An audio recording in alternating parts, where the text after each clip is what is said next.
Welcome to Untold Dreams, where quiet stories drift gently into your mind. Please take a moment to like and subscribe. Now, close your eyes, take a deep breath, and let each tale carry you softly into sleep. Tonight, we will wander through mysteries and gentle adventures, from lost colonies and hidden treasures to quiet legends waiting to be remembered. Relax, listen, and let your dreams begin. The summer of 1587 carried a small ship across the wide Atlantic Ocean. On board were families, men and women, children too, all leaving behind the towns and fields of England. They carried with them hopes for a new life, a place they could call their own. The sea was vast before them, yet the journey was steady. Day by day they leaned into the rhythm of the waves, rising and falling like breath. The ship itself was simple, made of dark timbers, smelling of tar and salt. It creaked gently with each sway, as though the wood spoke back to the water. Above, gulls circled and called, their voices faint, fading as the coast of home slipped further from view.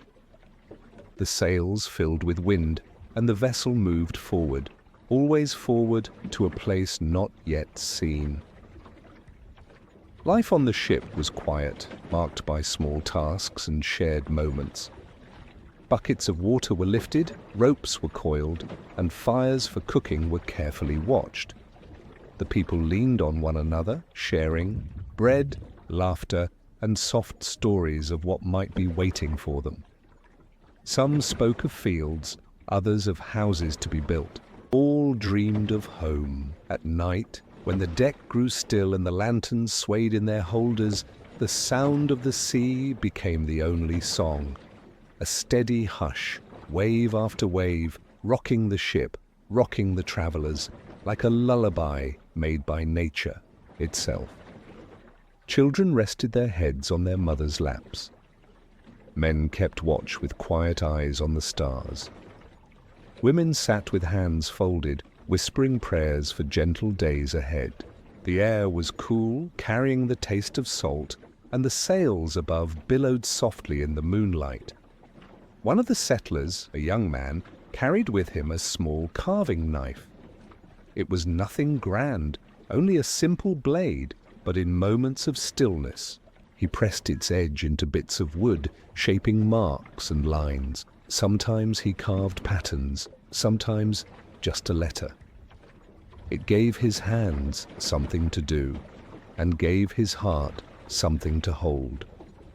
He thought of using it one day to mark the wood of a home, a place of belonging. Others gathered near, watching, smiling quietly. The little carvings became a sign of patience, of time moving forward, even as the ocean stretched endlessly around them. The sea could be restless, but even in its power it carried a kind of peace. The waves rose, then sank, always returning, always the same. The settlers grew used to the motion, the gentle push and pull, as if the water itself was reminding them to rest, to breathe. In the mornings they would wake to sunlight breaking across the horizon, gold spilling across the waves. It was a soft kind of light, lifting their spirits, reminding them that each day brought them closer to where they wished to be. The voyage stretched on, but it was not lonely. They were together, bound by the same dream.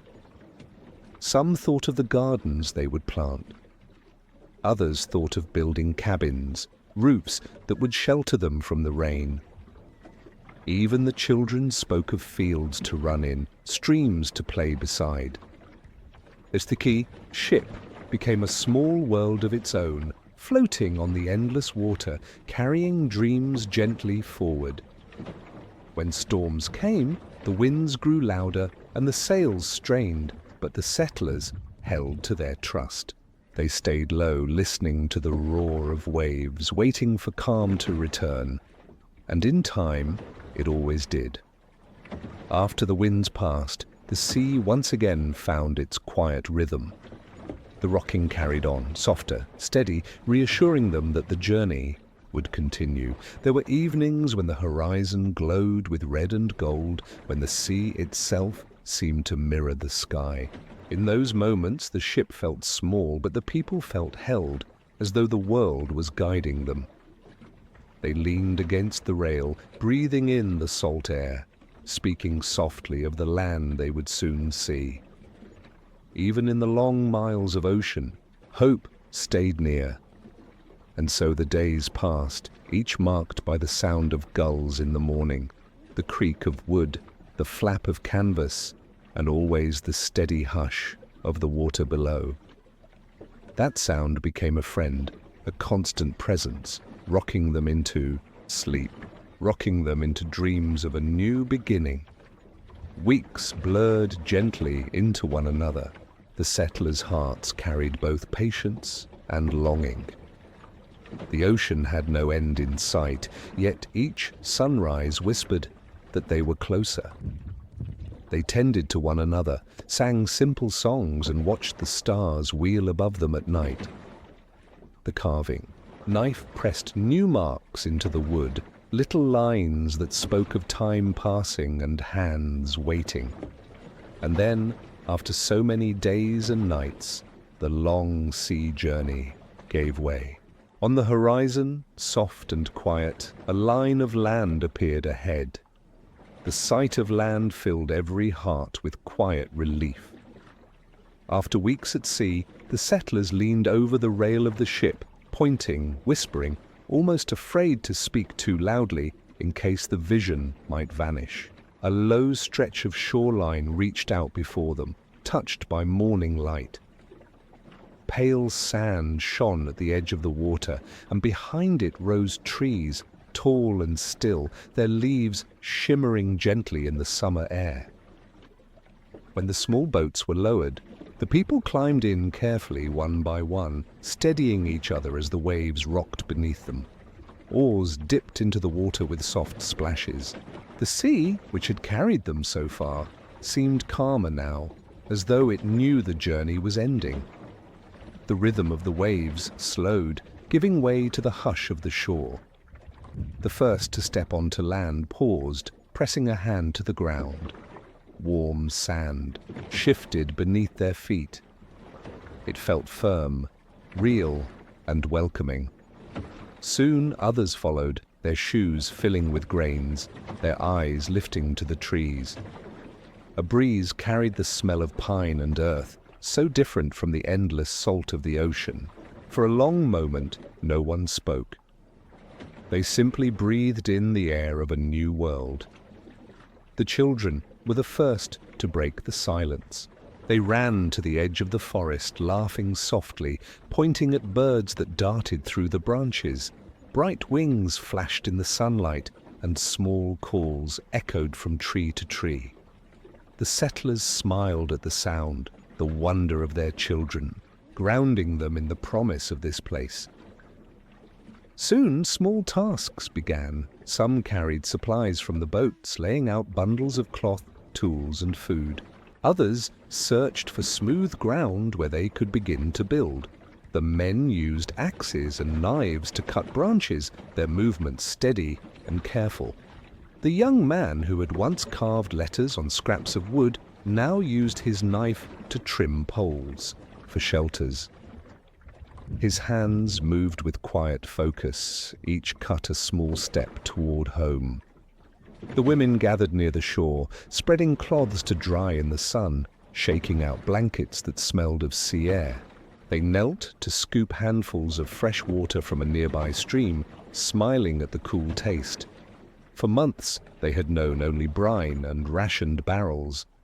Now sweet water flowed freely, and they gave thanks with soft words. The land itself seemed to welcome them. Sunlight poured through the canopy, warming their shoulders. Leaves rustled gently in the breeze, a new rhythm to replace the sea's rocking. The sound was soft, like a whisper, steady enough to calm the heart. The settlers listened, letting it settle deep within them, the forest becoming a lullaby of its own.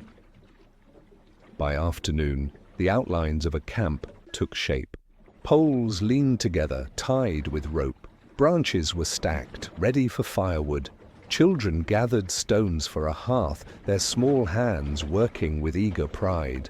No one rushed, yet the work moved steadily. Every action carried care, as though each piece mattered in the making of a home. They paused often to look around, to take in the vastness of the land. Beyond the trees, the horizon seemed endless, full of space and possibility. Some settlers spoke of planting gardens. Others spoke of building cabins with wooden shutters. The dreams they had carried across the ocean now touched the soil beneath their feet. When the sun began to dip, the camp grew softer. Fires were lit, flames crackling gently, warming hands and hearts. Smoke curled upward, blending with the scent of pine. The settlers gathered close, sharing bread, speaking quietly of the days to come. Children leaned against their mothers, drowsy after a long day. Men rested their tools, blades gleaming faintly in the firelight. Women hummed simple songs, their voices carrying into the trees. The air cooled with the evening, but it was kind, wrapping them in a gentle stillness. The sea could still be heard, faintly behind them, but its endless rhythm was giving way to new sounds. The rustle of branches, the call of night birds, the hum of insects settling in the grass. Together, it formed a quiet chorus, natural and soothing, like a cradle song made by the land itself. One by one, the settlers lay down, resting on blankets wrapped in cloaks. Their eyes turned upward to the stars, shining through the leaves, reminding them of the sky that had guided them across the sea. They whispered to one another of tomorrow, gardens to plant, houses to raise, a village to grow. The dream of home was no longer far away. It had begun here, with sand beneath their feet and firelight glowing in the dusk. As night fell, small fires glowed, and the settlers whispered of the days to come. The months that followed brought a quiet rhythm to the new colony. The first huts stood in a small circle, their walls of wood and bark holding steady against the weather. Smoke rose gently from their chimneys each morning, curling into the bright sky before fading away. Around them, gardens stretched in neat rows, green shoots pushing up through dark earth. The settlers had planted with careful hands, each seed pressed into soil as though it carried a promise of tomorrow. The days began with the sound of simple work. Men lifted axes and hammers, their movement steady, shaping logs for fences and beams. Women tended the gardens, bending low to pull weeds, their hands brushing across leaves still damp with morning dew. Children carried buckets of water from the stream, their laughter bright against the hush of the forest. The work was not hurried, it was measured and patient, each action done with quiet care. The forest itself seemed to watch over them. At the edges of their small clearing, tall trees stood like guardians, their branches rustling in the wind. Birds called from the canopy, voices sharp and sudden, then fading back into silence. Sometimes a deer would appear at the edge of the fields, pausing to watch before disappearing into the shadows. The settlers learned these sounds, the calls of the land around them. They were reminders that they were not alone, that the world was alive and vast, stretching beyond their huts and gardens. Evenings carried their own rhythm. Fires glowed once more, just as they had on the first night, but now they were many. Flames flickered against the wooden walls, and the smell of bread and stew filled the air. Families gathered close, sharing the food they had, speaking softly of what had been done that day. The children grew sleepy, eyes heavy, lulled by the steady voices of their parents. And always the rustle of the trees joined the fire's crackle, a lullaby of earth and flame. The sea, though now hidden beyond the trees, was never forgotten. Around the fires, the settlers spoke of it often, how it had carried them across, how its rhythm had rocked them to sleep, how it stretched endlessly back toward the home they had left. Stories of the voyage became a kind of comfort, told again and again, a thread tying the colony to its past.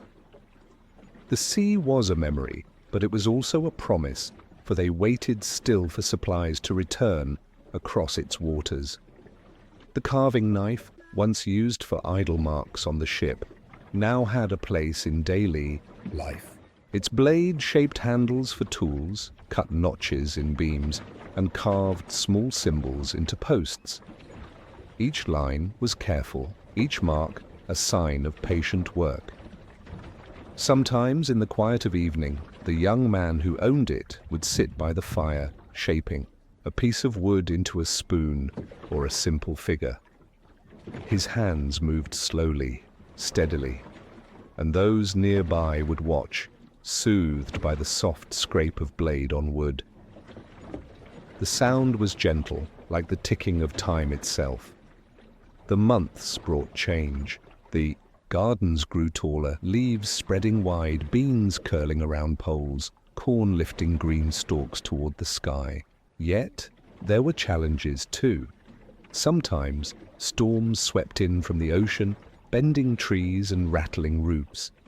Rain would fall for days, and the settlers huddled in their huts, listening to the steady drumming above them. When the clouds passed, they stepped outside once more, patching walls, repairing roofs, and returning to the slow, patient rhythm of their work. There were moments of longing as well. Letters had been written before they left England, promises made that one day they would send word home again. Now, months later, they waited for ships that did not come. At night, their thoughts turned across the ocean, toward friends and family left behind. The fires kept them warm, but the longing remained, gentle yet steady, like a tide pulling at the heart. Still they endured with quiet strength. They cared for one another, shared food when it grew thin, lifted beams together, and sang softly when the nights felt heavy. They knew that survival was not just in the work of their hands, but in the hope they carried together. The rhythm of their days was slow, steady, and familiar. The scrape of a hoe in the soil, the chop of an axe at the forest's edge, the splash of water poured into waiting earth. Each sound was part of a larger song, a reminder that though they waited, they also built, they also lived. The steady rhythm of hands working and tools shaping gave comfort, as if the land itself was rocking them forward, step by step. Yet as the months stretched on, food grew thin. Supplies promised from across the sea had not yet arrived. The gardens gave what they could, but the hunger of many mouths pressed heavily against what was gathered. Questions rose quietly at the fires, spoken in low voices, words heavy with worry. And so, when food grew thin and questions grew heavy, they looked toward the sea once more. The seasons turned slowly, one after another, until 3 years had passed, since their governor had sailed away in search of supplies. The colony endured, but it had grown quieter. Huts that once stood strong now leaned a little, their roofs patched with bark and grass. Weeds crept close to the doorways. Tall grass waved in the wind where gardens had once been carefully kept. The village, though still alive, bore the marks of long waiting.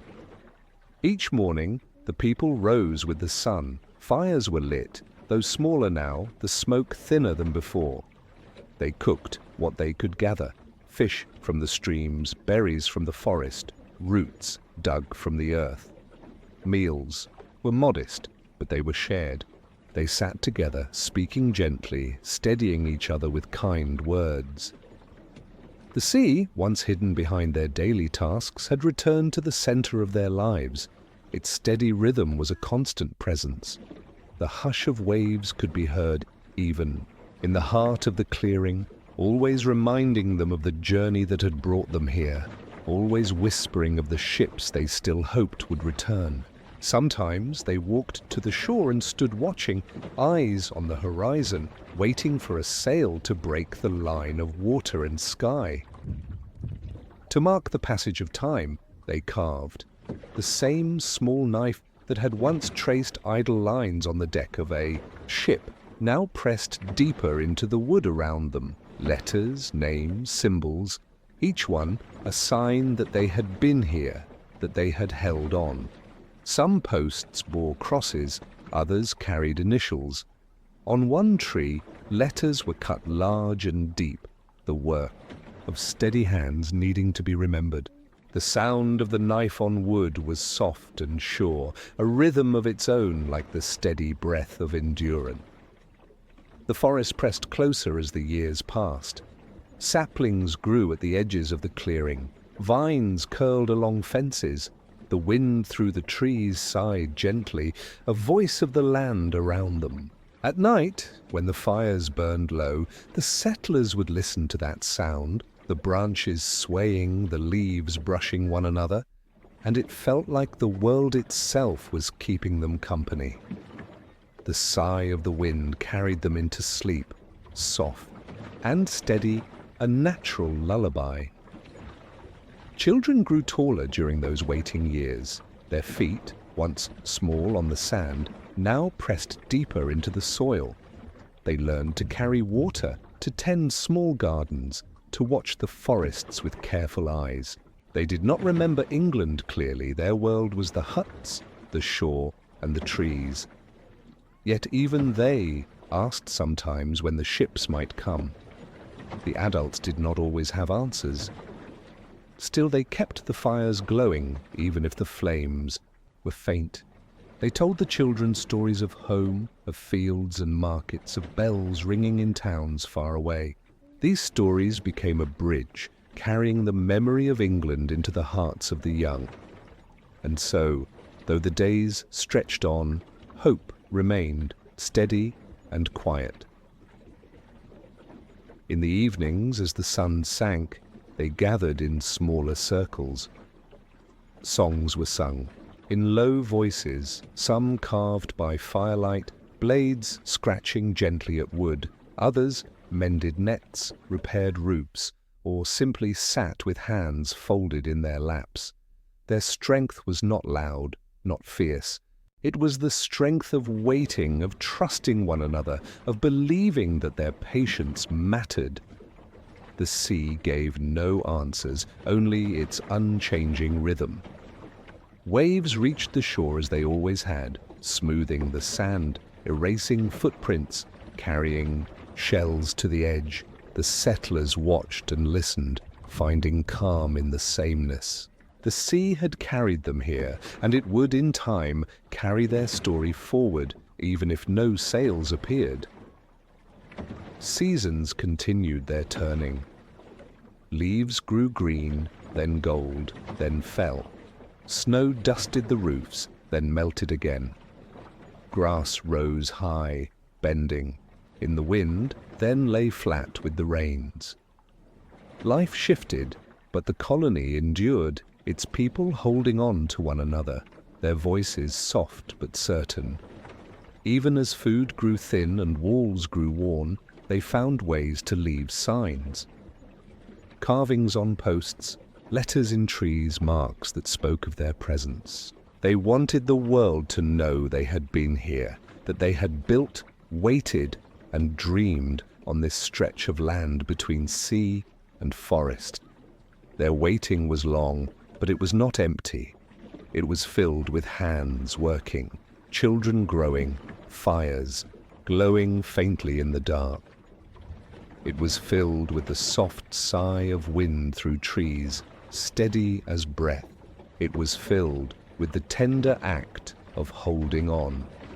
And in time, the shore grew quiet, leaving only carvings and whispers of their dream. Years passed before ships once again found their way to the shore of Roanoke. The sails that had been so long awaited finally returned, but when the sailors stepped onto the sand, they found only silence. The huts still stood, though they leaned and sagged, their roofs weathered by wind and rain. Grass had grown tall around their walls, vines curled over doorways. What had once been a village full of voices and firelight now lay quiet, touched only by the passage of time. The gardens were no longer tended. Where neat rows of corn and beans had once risen, wild plants now spread in every direction. The earth had reclaimed what had been planted, filling the open spaces with weeds and flowers. Birds darted between the branches, nesting in the corners of empty huts. The forest, patient and steady, had taken the clearing back into its arms. As the searchers moved through the settlement, they saw the marks left behind. On a post, letters were carved deep, the wood scarred but still clear. On trees nearby, other symbols appeared, cut by steady hands. The carving knife that had once shaped tools and spoons had left its story here. Though the people were gone, their marks endured. They had written themselves into the wood, quiet proof that they had lived, that they had waited, that they had dreamed. The fires were cold now. Only circles of stone remained, blackened from years of flame. Ash had long since scattered into the soil, but the shapes of the hearths remained. Those who came after could imagine the glow that had once warmed the settlers, the laughter of children, the voices that had once gathered in the light. The sea stretched out beside the empty village, unchanged. Its waves reached the shore as they always had, steady and calm. The same rhythm that had carried the settlers across the ocean still played on, wave after wave, a lullaby without end. The searchers stood at the edge of the water, listening. In the hush of waves, it was easy to imagine the footsteps that had once crossed the sand, the eyes that had looked out across the horizon, waiting for sails to appear. Mystery hung over the place, but it was not a harsh or frightening thing. It was gentle, like a story whispered before sleep. The huts, the carvings, the silent gardens, they spoke not of loss, but of life lived with hope. The settlers had come here, they had built, they had planted, they had endured, and though one could say where their path had led, their presence lingered, carried in the marks on wood and in the quiet of the land itself. Those who searched walked softly, almost as though they did not wish to disturb the peace. They touched the carved letters with their fingertips. They stepped carefully among the fallen branches and tall grass. They listened to the forest sighing in the wind and to the waves rising and falling on the shore. The colony was gone, yet it was not empty. It was full of memory. Over time, the story of Roanoke became something more than history. It became a tale carried across generations, spoken of in calm voices by firelight. Children leaned close to listen. Adults paused to wonder. The mystery was never solved, but it did not need to be. It was enough to know that people had been there, that they had tried, that they had left their gentle mark on the world. The unchanging sea continued its song, a soft reminder that life goes on. Waves touched the sand, retreated, and returned again, steady as breath. The same sound that had rocked the settlers on their voyage now carried their story forward, woven into the rhythm of the shore. In that sound was comfort. Nothing is truly gone, only changed, only carried into a new form of rest. And so the lost colony became more than a place. It became a quiet tale held in the hush of waves and wind. A reminder that some mysteries do not need answers, a reminder that even in silence there can be peace. And so the lost colony became a quiet tale held in the hush of waves and wind, reminding us that even mysteries can rest. And now, as the waves of one story settle, we drift softly toward the next gentle tale. It was the afternoon of November 24th, 1971.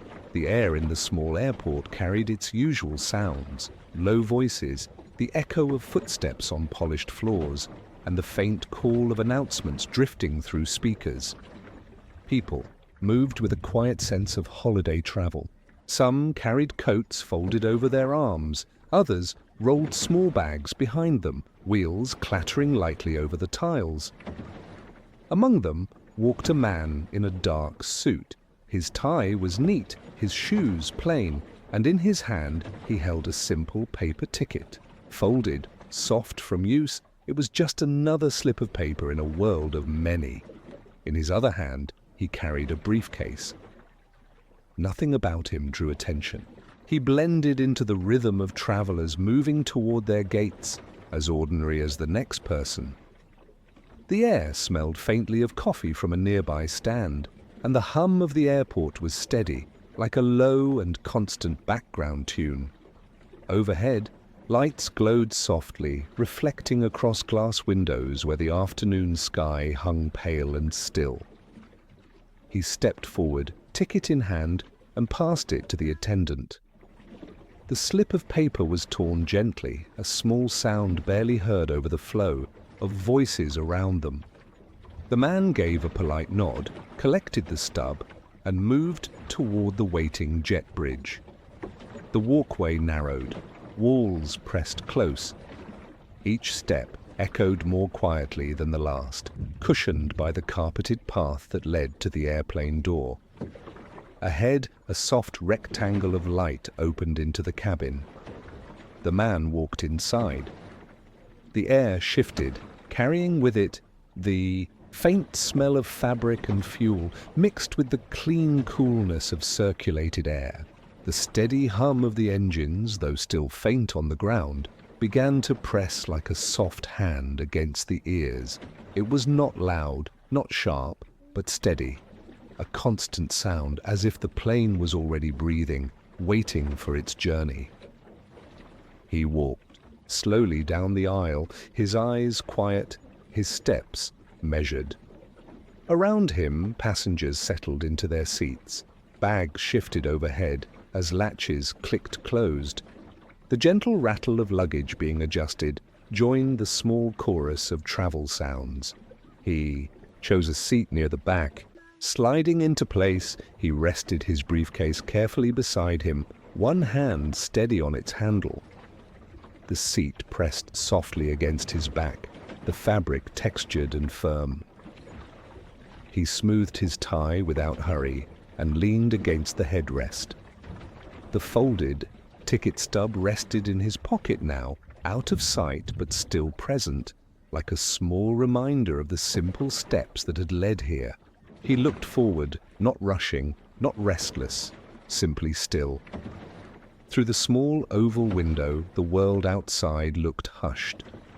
A strip of runway stretched out, grey against the pale afternoon. Far beyond, trees stood bare in late autumn air, their branches thin and quiet against the sky. A light wind brushed across them, though from inside the cabin, the trees looked like still drawings, unmoving and far away. Around him, voices continued in soft tones. A flight attendant moved gently through the aisle, checking overhead bins, her shoes making almost no sound against the narrow floor.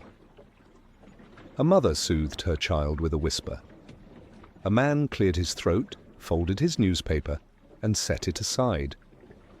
It was ordinary, all of it, calm and steady. The hum of the engines grew slightly stronger, a reminder that the journey was close now. The sound was even, constant, and almost soothing, like the low murmur of water or the far-off rush of wind. For many, it was the kind of sound that made eyelids heavy, a quiet lullaby of machines. The man in the dark suit rested his hands neatly in his lap. His expression was unreadable, his shoulders calm, his breathing steady. Nothing about him seemed hurried, nothing seemed out of place. The door closed with a muted click.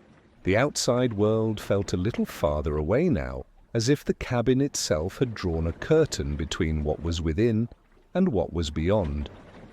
The lights shifted, soft but clear, as the attendants gave their final checks. The man sat still, listening. The folded ticket was gone, exchanged for his place here. The hum of the engines carried on, stronger now, a steady tone that filled every corner of the space. The airplane began to move, a soft push against the body, a faint roll of wheels beneath, and the cabin tilted ever so slightly as it turned, onto the long runway.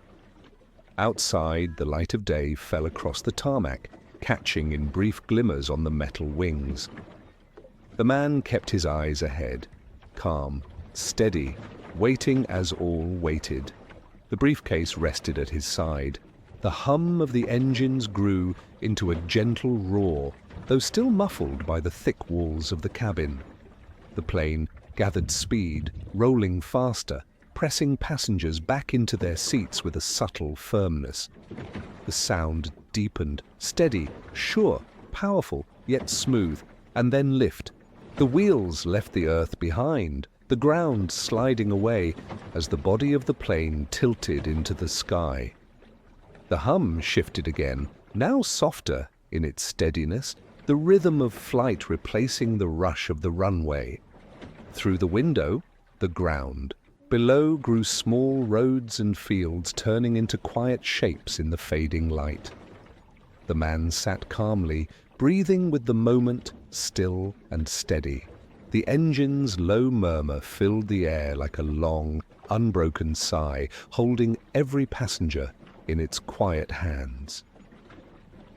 And so, with nothing more than the sound of flight carrying them onward, the airplane climbed higher, its wings steady against the sky. As the plane lifted gently into the air, a new chapter of quiet mystery began.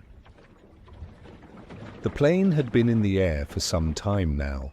The world outside the windows was slowly fading into the deeper shades of evening, where the last light of day softened into blue-grey clouds. Inside the cabin, the overhead lights dimmed, leaving only a gentle glow along the aisles. It was quieter, now as passengers settled into their seats, some closing their eyes, some resting their heads against the cool glass. The hum of the engines was steady, always steady, a low drone that filled the air like a soft blanket, constant and even. It was the kind of sound that smoothed the edges of thought, the kind of sound that might lull one into stillness. Every passenger could hear it, but most had already grown used to it, their minds drifting in its rhythm. Near the back of the plane, the man in the dark suit sat with his briefcase close. He blended easily into the dim light, his tie neat, his posture calm. Where once he had held a folded ticket in his hand, now there was another slip of paper, small, plain and carefully folded. He held it lightly between his fingers, as if it were nothing more than a note passed in quiet company. His face gave nothing away. His movements were measured, deliberate, never rushed. A flight attendant passed nearby, her footsteps soft against the narrow floor. She checked the trays, making sure they were locked into place. The faint click of latches carried through the hush of the cabin, small sounds that seemed almost louder in the dimness. She looked over the passengers with a practiced ease, her smile gentle, her pace unhurried. As she drew near, the man shifted slightly. He lifted the folded note and offered it with a small gesture, not drawing attention, not forcing urgency. His hand was steady. His voice, when he spoke, was quiet, so quiet that it did not carry beyond the small space between them. She reached for the note, perhaps expecting something ordinary, a request, A thought, a simple message. The paper rustled, faintly as it left his hand. Her eyes moved to it, the crease sharp where it had been folded with care. She slipped it open, and as she read, the quiet of the cabin seemed to deepen. Around them, other passengers stirred in their own worlds, turning pages of magazines, adjusting, pillows, leaning back with eyes closed. None of them noticed the quiet exchange. The engines droned on, filling the silence with their endless rhythm. The man's expression did not change. He remained steady, his shoulders still, his gaze calm. He did not raise his voice. Instead, he leaned slightly closer and spoke in a low tone, giving simple words to accompany what was written. His manner was direct, but there was no rush, no sharpness.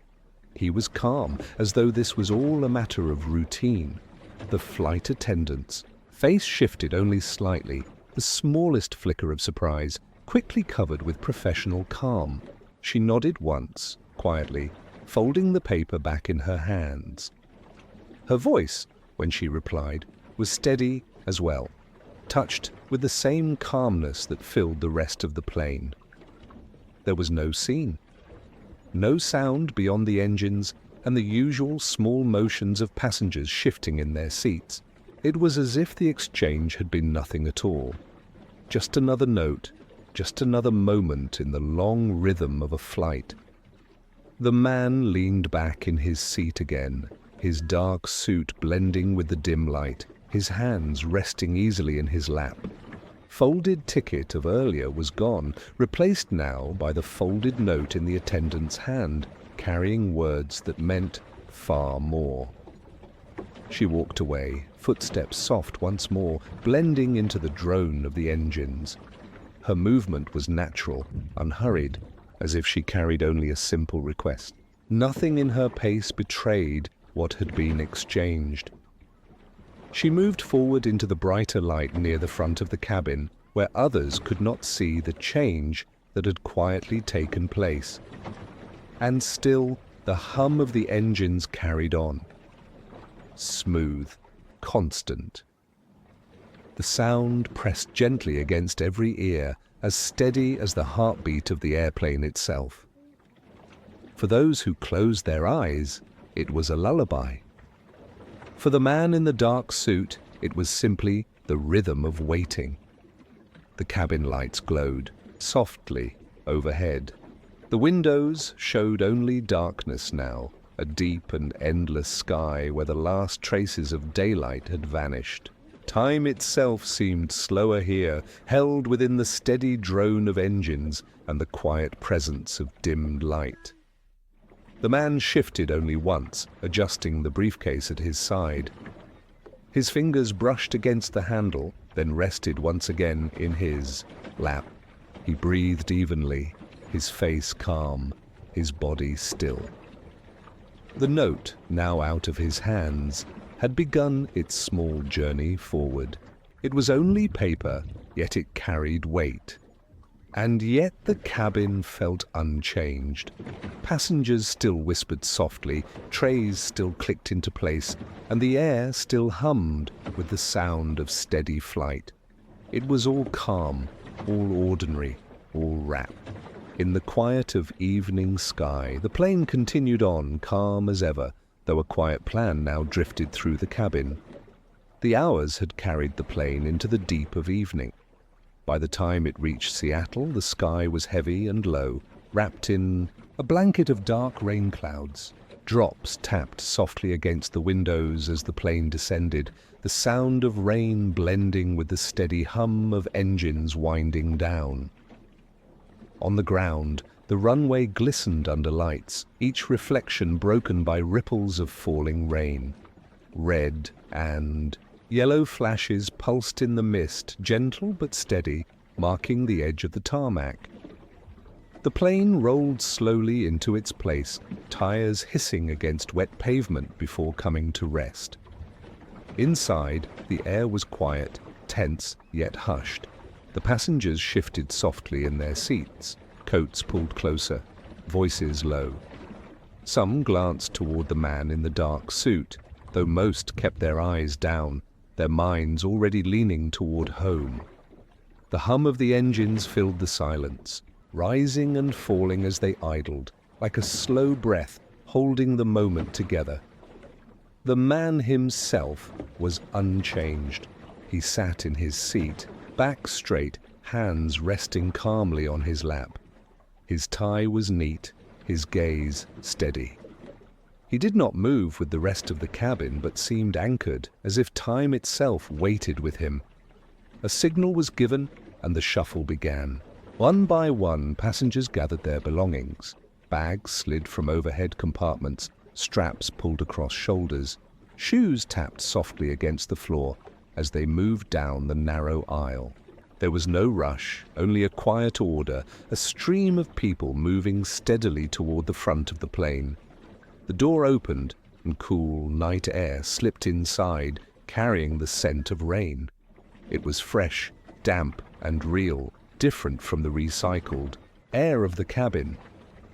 Each person who stepped off carried a sigh of relief with them, their footsteps swallowed by the sound of water falling on pavement.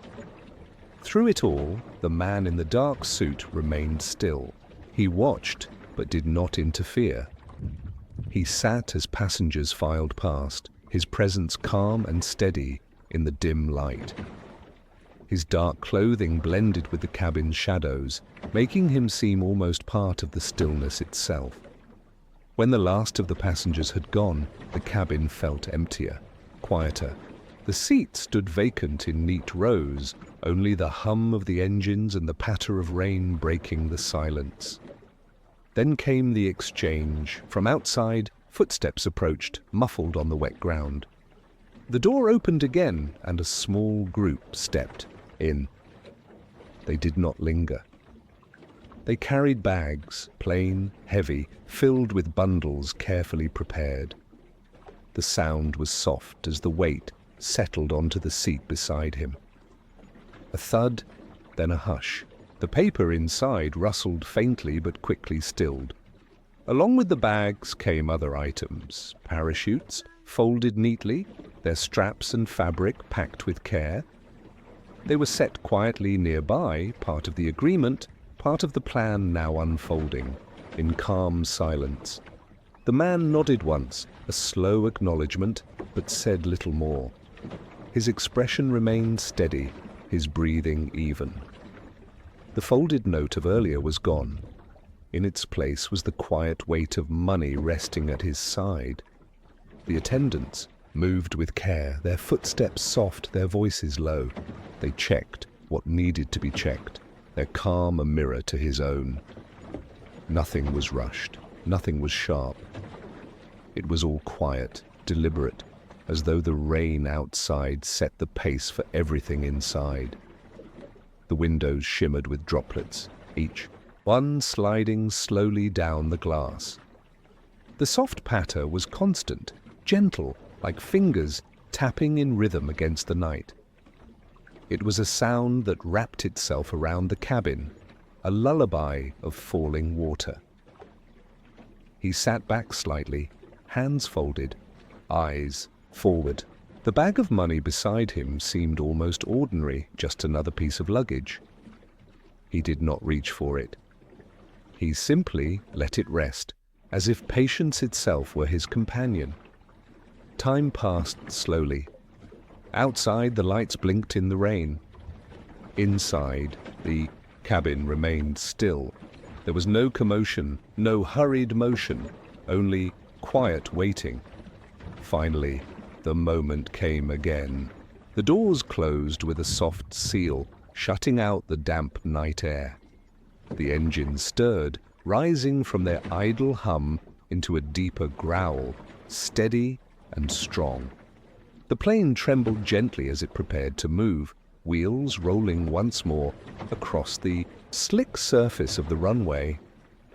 Raindrops chased each other across the windows as speed gathered. The patter of water grew louder for a moment, then stretched thin as the nose lifted, pulling the plane back into the sky. The cabin tilted, rising steadily, leaving behind the wet lights of the ground.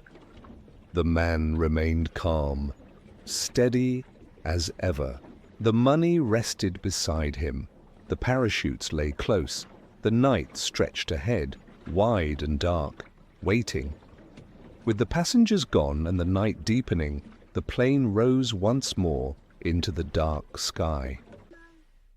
The night deepened as the plane carried on, its engines steady against the sky. Below stretched endless forest, dark and unbroken, only the faintest glow of towns far away. The world seemed quiet, wrapped in shadow, the rain now falling in lighter threads across the windows. Inside the cabin, stillness remained.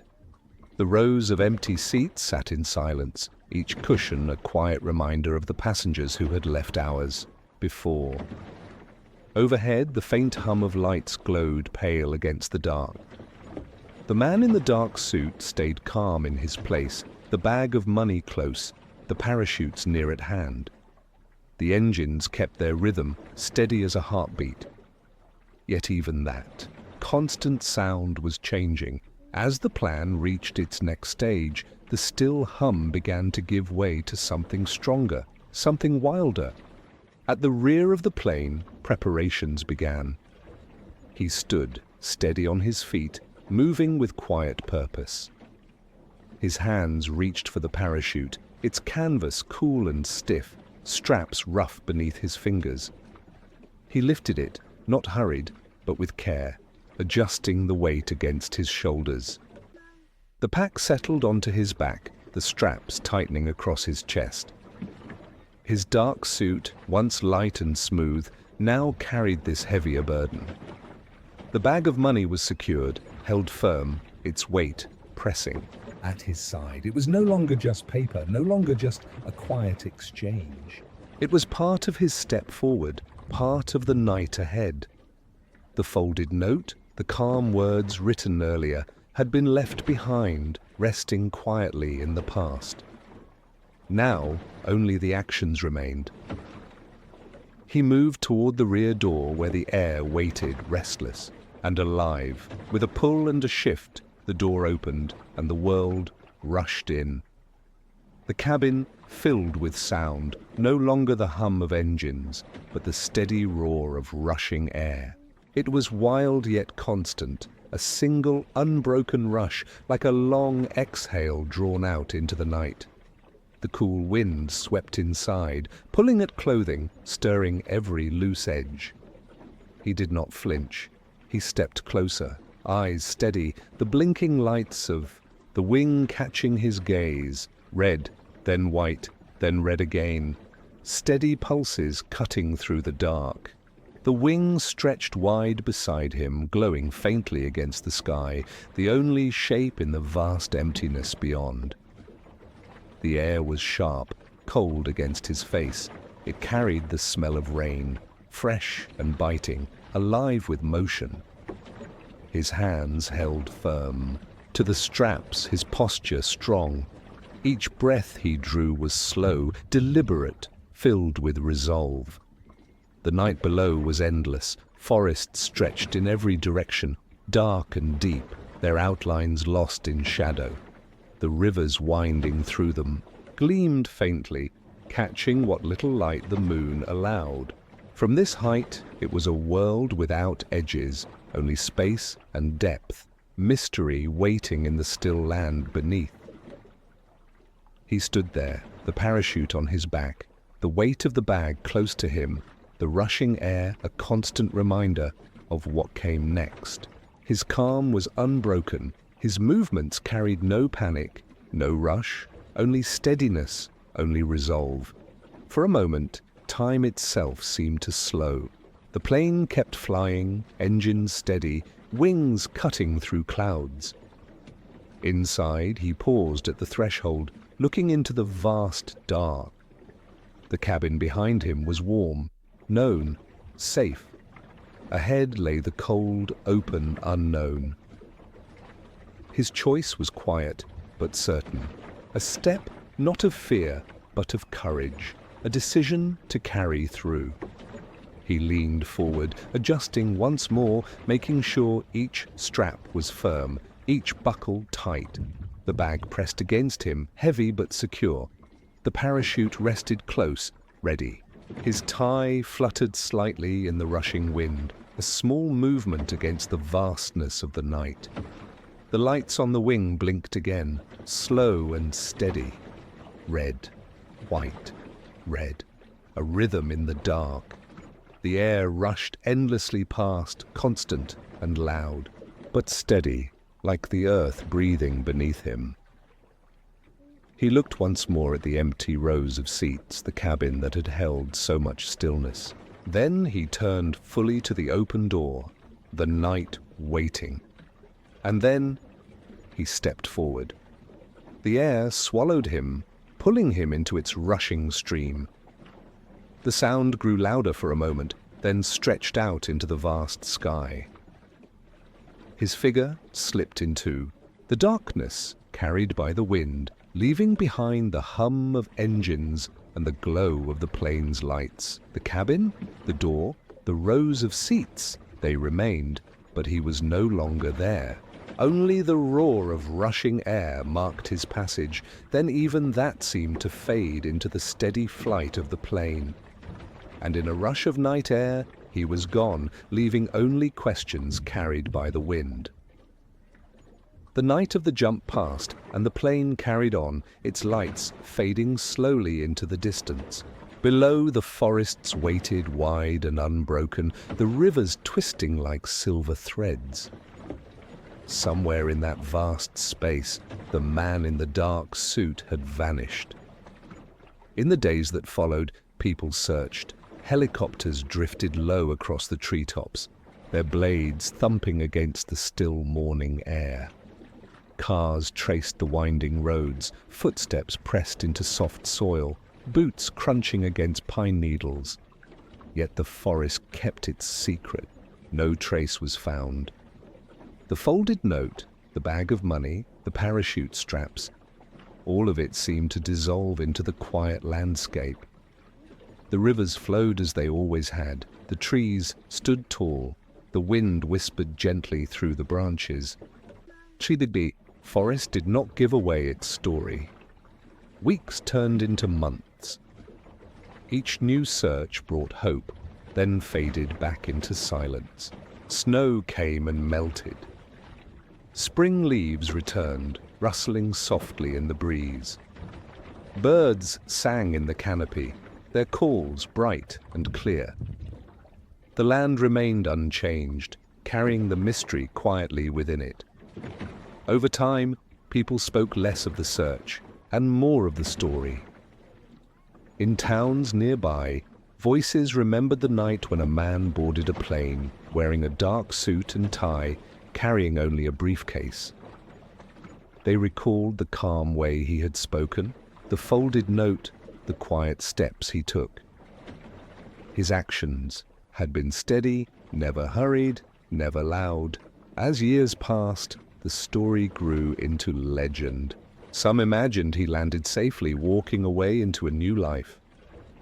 Others believed he was lost forever in the trees, carried away by the rushing rivers. Each idea was told softly, in wonder, each one holding a piece of mystery. Children grew up hearing the tale. They listened wide-eyed as their parents described the man who had disappeared into the night sky. Teachers mentioned it in classrooms, neighbors spoke of it on quiet evenings. The mystery did not fade. It settled gently into memory, like an old song that lingers long after its last note is played. The engines of that plane, once steady as a heartbeat, became only an echo in time. People remembered the sound, steady and sure, now replaced by the hush of wind in the trees. The rushing air of his jump, once fierce and wild, softened into the quiet breezes drifting through the forest. The dark suit he wore, the folded note he wrote, the bag he carried, none of these were ever found. Only the story remained, passed from voice to voice, carried forward like a small flame in the night. In the forests of Washington and Oregon, the rivers continue to flow, unhurried, unchanged. Pines still sway with the seasons, leaves turn gold and fall, then return again in spring. The air is filled with the same whisper it always carried, a gentle breath moving through branches, soft as a lullaby. And with every breeze, the memory lingers. A quiet figure stepping into the night, steady and calm, leaving behind not answers, but questions. His story rests not in what was found, but in what was left unknown. Even now, people wonder. Some smile at the thought of his courage, others sigh at the thought of what might have been. But all who hear it pause, if only for a moment, to feel the hush of mystery. Because in the end, the story of D.B. Cooper is not only about the man or the money or the leap into the dark. It is about wonder. It is about how mystery stays with us, how it softens over time into something less sharp, more gentle, like a dream that fades but never quite disappears. And so, the forests remain. The rivers continue on their winding paths. The winds drift softly through tall trees, carrying whispers of the past, steady and calm. The mystery, still unsolved, rests there, quiet and unbroken, like the land itself. And so the mystery of the man in the dark suit rests, carried softly in the hush of forest winds and the steady sky above. With the first mystery resting quietly in your mind, let your thoughts float to another story waiting to unfold. The year was 1900 and winter had settled across the northern sea. On a small cluster of rocky islands known as the Flannan Isles, 3 lighthouse keepers tended their light. The lighthouse stood tall above the cliffs, a white tower built to guide ships through rough waters. Inside, life was quiet and steady. Each man had his duties, and each day was shaped by simple routines. One would climb the long spiral stair, his boots tapping gently on the stone to check the great lamp that shone across the sea. Another would tidy the living quarters, the smell of cooking drifting from the small kitchen. The third would keep the logbook, his handwriting neat, each line marking the steady passage of time.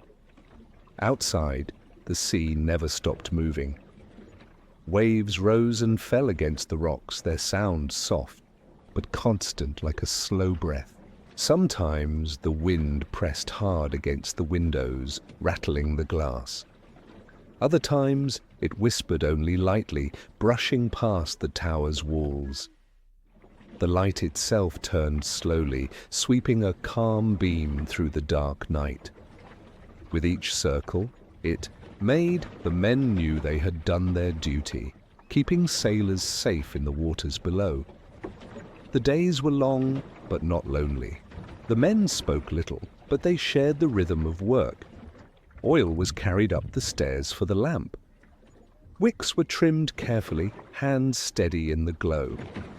Floors were swept, ropes were coiled, and weather notes were written down in the book. That rested on the desk. Every sound was soft. The hush of the waves, the creak of wood underfoot, the faint tick of the clock marking another hour past. At night, when the lamp's glow was strongest, the men would sometimes pause in their work and listen. The sea sounded endless then, as though it stretched beyond all sight. And still, the beam of light moved, turning and turning, a slow circle that never hurried. Its sweep across the sea was steady, a comfort in the darkness. Like the quiet swing of a lantern, it reminded them that their place was certain, their task unbroken. When storms came, the lighthouse shook with the force of the waves below, but inside the tower there was order. Hands carried on, trimming, winding, writing. Each man knew what to do, and in their steady rhythm there was peace. Even in the harshest winds their light shone bright, steady as ever. The logbook filled with neat lines, weather, wind direction, the state of the sea. The writing was careful, unhurried, each entry a marker of time well kept. It was their record of duty, a quiet voice set down on paper, to be read by others long after the days had passed. The nights slipped into mornings, and mornings back into nights. Outside, the waves never stopped, always falling against the cliffs below. Inside, the lamp turned, slow and sure, like the beating of a great heart. The men lived within that rhythm, calm and steady, as though the tower itself carried them through each day. And so the days went on. Oil filled the lamp, the beams swept across the water, the logbook grew page by page. The sea outside carried on with its song, soft and endless, steady as breath. Far away, the relief ship prepared for its journey across the winter sea. Days later, on December 26th of the year 1900, the sea carried another ship across its wide grey surface. It was the relief vessel bringing fresh supplies for the keepers of the Flannan Isles Lighthouse. On board, men watched the horizon as the familiar outline of the rocky islands slowly took shape against the winter sky. The day was quiet and grey. Low clouds stretched across the heavens, and the sea rolled beneath them in slow, heavy swells. From time to time, a seabird cried out, circling above the waves, its call sharp in the stillness. The men on deck pulled, their coats tighter against the chill air, their eyes fixed on the tall cliffs that grew larger as the ship drew nearer. They expected, as always, to see figures waiting. The keepers usually came out to wave, small dark shapes against the pale stone. It was a custom, a sign of welcome, and a comfort that life on the lonely isle was steady as ever. But as the cliffs loomed closer, no figures could be seen, no waving arms, no movement at all along the rocks. The lighthouse tower stood tall, but its lamp was dark.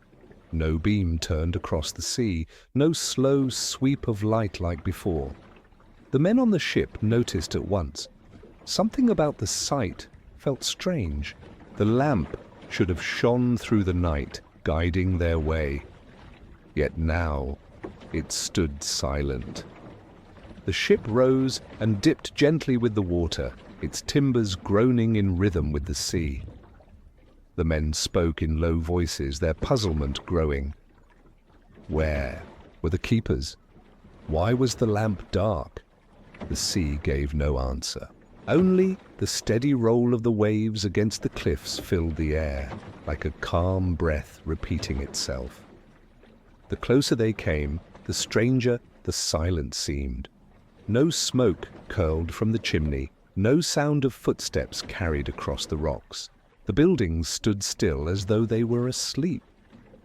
Even the logbook inside, so carefully written day by day, waited in silence behind closed doors, its pages unturned. The men leaned over the ship's rail, scanning the shoreline. They listened to the water, to the call of gulls overhead, to the faint slap of waves against stone. Still, there was nothing human to be heard. It was as if the island itself held its breath, waiting. The ship rocked gently, side to side, its weight carried by the steady rhythm of the waves. The motion was slow, almost soothing, yet the men's eyes remained sharp, searching for any sign of life. They were not fearful, only curious, puzzled by the quiet scene before them. At last, a decision was made. A small boat was lowered into the water, ropes creaking softly as it met the sea. Oars were lifted, then dipped into the grey waves with smooth strokes. The smaller craft began its journey toward the stony shore, rocking gently as it moved. The cliffs rose higher with each pull of the oars. The sound of wood against water was steady, calm, a rhythm to match the endless sea. Spray touched the edges of the boat, cold against the men's faces, while seabirds wheeled above in wide, slow circles. Still, no one appeared at the lighthouse.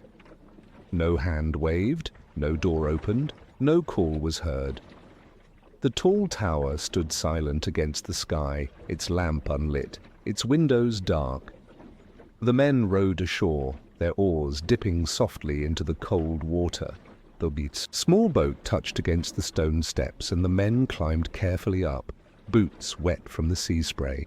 The island was still, its cliffs damp from mist, its buildings waiting in silence. The path rose toward the lighthouse, and with each step, the quiet seemed to deepen, as though the place itself was listening. At the heavy door of the tower, one man pushed gently, and the hinges gave a low groan. The sound echoed in the stillness, not harsh, but lingering, like the sigh of something long unused. Inside, the air was cool and faintly marked by the smell of lamp oil. The men stepped forward, their boots meeting the wooden floor with a creak, steady and slow, like the rocking of a chair. Room by room, they searched. Each space was neat, almost too neat, as though the keepers had stepped away only moments before.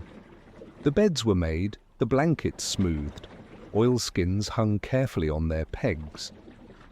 A set of boots stood by the wall, polished and ready. There was no sign of a struggle, no sign of haste, only silence. On the table in the kitchen, plates had been set neatly in place. A meal waited, but it had not been touched. The men paused, glancing at one another. The food was simple, bread and meat, but it told its own quiet story. Someone had been here, someone had prepared to eat, and then nothing more. One man lifted the logbook from the desk. Its pages were filled with neat writing, the words steady and clear. The entries told of weather, of duties done, of the ordinary rhythm of life on the island. But the writing ended days before. After that, the pages were blank, the pen dry. The lighthouse had gone on turning in silence, but no hand had recorded its days. The lantern above had burned out. That explained the missing sweep of light seen from the sea. The great lamp, once bright, stood dark and waiting, its silence filling the tower from top to bottom. The men could almost imagine the slow turn of the beams still sweeping the waves, though it was long since gone out. As they moved through the rooms, the sound of their own steps became the only voice. The wood beneath their feet creaked gently. Again and again, a rhythm like the rocking of a chair by the fire. It was a sound that carried no fear, only the sense of a place left waiting, as though the keepers might return at any moment. The men spoke little. Their voices felt too loud for such a quiet space. Instead, they looked carefully at every corner, noting how tidy everything remained. The beds, the clothes, the tools lined neatly on a shelf, all in order, and yet no men to be found. From the top of the tower, the view stretched far across the sea. The grey water rolled and shifted, steady as it had always been, pressing against the rocks far below. The wind came through a crack in the stone, soft as a sigh, brushing past them as they stood. The sea gave nothing back. No sound, no answer, only its endless rhythm. One by one they stepped back down the winding stairs, their boots pressed into, the wooden steps, the creaks following them like a soft, familiar song. The lighthouse stood unchanged, but the men within it were gone, leaving only their rooms, their tools, and their waiting table behind. When they had searched all they could, they opened the door once more and stepped into the damp air. The sea breeze carried the smell of salt, the cry of birds, and the endless rush of waves against stone. The men stood quietly, gazing out at the restless water as though it might give them an answer. But the sea said nothing. They stepped outside again, gazing at the restless sea for answers it did not give. The men left the tower behind and turned toward the cliffs. The sky hung low, heavy with winter grey. The air was sharper here, the wind pressing against them as they walked along the rough ground. Below, the sea rolled and struck the rocks in a steady rhythm, wave after wave, crashing and pulling back, like a heartbeat too large to measure. At the edge, they found ropes, thick, weathered lengths, tied firmly to iron rings set in the stone. The ropes swayed in the wind, their ends stiff with salt, reaching down toward the sea far below. The men followed them with their eyes, though the view vanished into spray and foam. Near the landing place, the ground showed signs of storms. Grass had been torn away, stones were scattered, some newly fallen. Wooden railings leaned at angles, battered by wind and water. It was easy to imagine men coming here, fighting the storm, trying to secure something before the sea carried it away. Yet the keepers themselves were nowhere to be seen. Back inside the lighthouse, oilskins and boots had hung in order, but not all of them. 1 or 2 sets were missing. That memory now pressed itself against what they saw. Ropes at the cliff, damage from storms, clothing gone. It fit together like a quiet puzzle. The men had gone outside, perhaps to save supplies, perhaps to secure a rope, perhaps simply to look at what the storm had done.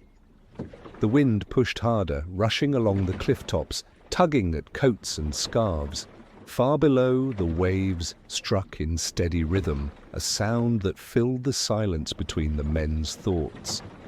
The sea spoke its language again and again, the crash, the pause, the return. It was as if the ocean itself breathed deeply, always the same, always beyond their reach. Seabirds wheeled above, calling out in harsh voices that carried against the stone. Their wings cut the air, black and white against the grey sky. The men looked upward, then back down at the restless waters. Nothing but the endless cycle of waves and cries and wind. One of the men bent to touch the ropes, his hand brushing against the rough fibers stiffened with salt. They felt strong, still holding, yet empty. No one clung to them now. No one called from below. Only the sea moved, swallowing every sign of what had once been. They walked the length of the cliff edge, careful with each step. Here and there, they noticed small marks, scraped stone, a broken piece of railing, a patch of earth worn smooth as if boots had stood there often.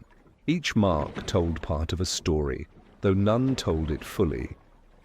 The men spoke little, their words carried away by the wind. What could be said? The keepers had left their rooms in order, their meals had been set, their coats were gone. And here, on the rocks, the traces of storms and ropes and footsteps ended in silence. The sea below gave its own steady song, the rhythmic crash of waves again and again, a sound too large to argue with, too constant to question. It filled the spaces between their thoughts, wrapping every possibility in the same endless refrain. They stood a while longer, coats flapping in the gusts, faces turned to the water. Reflection came softly, like the clouds drifting across the sky. Perhaps the men had been swept away. Perhaps they had slipped, or the storm had taken them. Or perhaps another answer lay hidden, one they would never find. At last, they turned back from the cliffs. The island held no more clues. Its grass, bent in the wind, its stones held the marks of storms. Its tower stood tall and waiting, nothing more. With no clear answers, the island fell quiet once more, keeping its silence through the years. In the months that followed, the lighthouse on the Flannan Isles stood tall again. New keepers were sent, and once more the great lamp shone across the sea. Its beam swept slowly, steady and sure, as though nothing had ever broken its rhythm. To ships passing in the dark, it was simply a light guiding them home, though for those who knew the story, the light carried a deeper weight. The mystery of the missing keepers spread quietly from harbour to harbour. Sailors spoke of it while coiling ropes, their voices lowered as if the sea itself might be listening. In taverns along the coast, the tale was told by the glow of firelight, with mugs of tea or ale resting in weathered hands. Each time, the story was the same. 3 men had vanished, leaving their home in order, their work unfinished, and their fate unknown. Some believed the sea had claimed them, a great wave, sudden and fierce, sweeping them from the rocks and pulling them beneath. Others wondered if they had chased after something, or someone, though no answer ever came. Over time, the mystery became less about solving and more about remembering. It softened into a tale carried from one sailor to another, from one quiet night to the next. The island itself gave no reply. It remained as it always had, cliffs beaten by waves, grass bending under wind, seabirds wheeling in restless circles. Above, the lighthouse, tall and patient, kept its beam turning across calm nights and stormy ones alike. That slow sweep of light was its only voice, a reminder that even in mystery, duty continued. Seasons passed, winters turned to springs and springs to winters again. The logbook that had ended so suddenly remained closed, its neat lines of handwriting, a frozen echo of days long gone. But the sea did not pause, it rolled forward, wave upon wave, brushing the same rocks, whispering against the same shore. The same sounds the missing men once knew, the rush of water, the call of gulls, the hum of the lamp, remained unchanged, as though time itself circled there. In the quiet, acceptance grew. Not every story finds its ending. Some are carried, instead passed gently from person to person. The Flannan Isles mystery became one of those stories. It was less about what was lost and more about what was remembered. The keepers' steady work, their careful order, the light they tended so ships could be safe. Even now, when the wind rises and the sea grows wild, sailors think of that small island far away, where the waves strike endlessly against stone. They picture the tower, tall, against the sky, and the men who once lived there, keeping watch in the lonely hours. The thought is not frightening, but rather a quiet reminder of how small we are beside the sea and how steady we can be when tending a light. And so the lighthouse stands, its lamp sweeping across the horizon. Slowly, gently, a line of brightness, turning through the dark, circling back again and again. The soft sweep of the beam carries across the water like a lullaby, calm and sure, steady as breathing. In the hush of night, the story lingers, not as an answer, but as a comfort. The men are gone, but their memory rests in the light, in the dual sea, in the quiet telling of their tale. And so the story of the Flannan Isles rests, like the sea itself. Sometimes calm, sometimes wild, but always carrying the quiet memory of those who once kept the light as one adventure fades like the evening. Light, a new whisper of wonder comes to guide you further into sleep. It was a bright morning in Adelaide, January 1966. The kind of morning that carried the sound of cicadas before the day had even properly begun. Their steady hum rose and fell, soft and constant, like a low song in the trees. 3 children stepped out from their family home, the warm air already resting on their shoulders.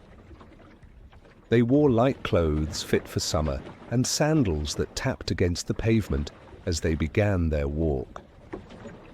Their voices rose with laughter, easy and unhurried, carrying into the still streets around them. The sun was high, and the sky stretched wide and blue. Gardens glowed with flowers, and the smell of dry grass lingered in the heat.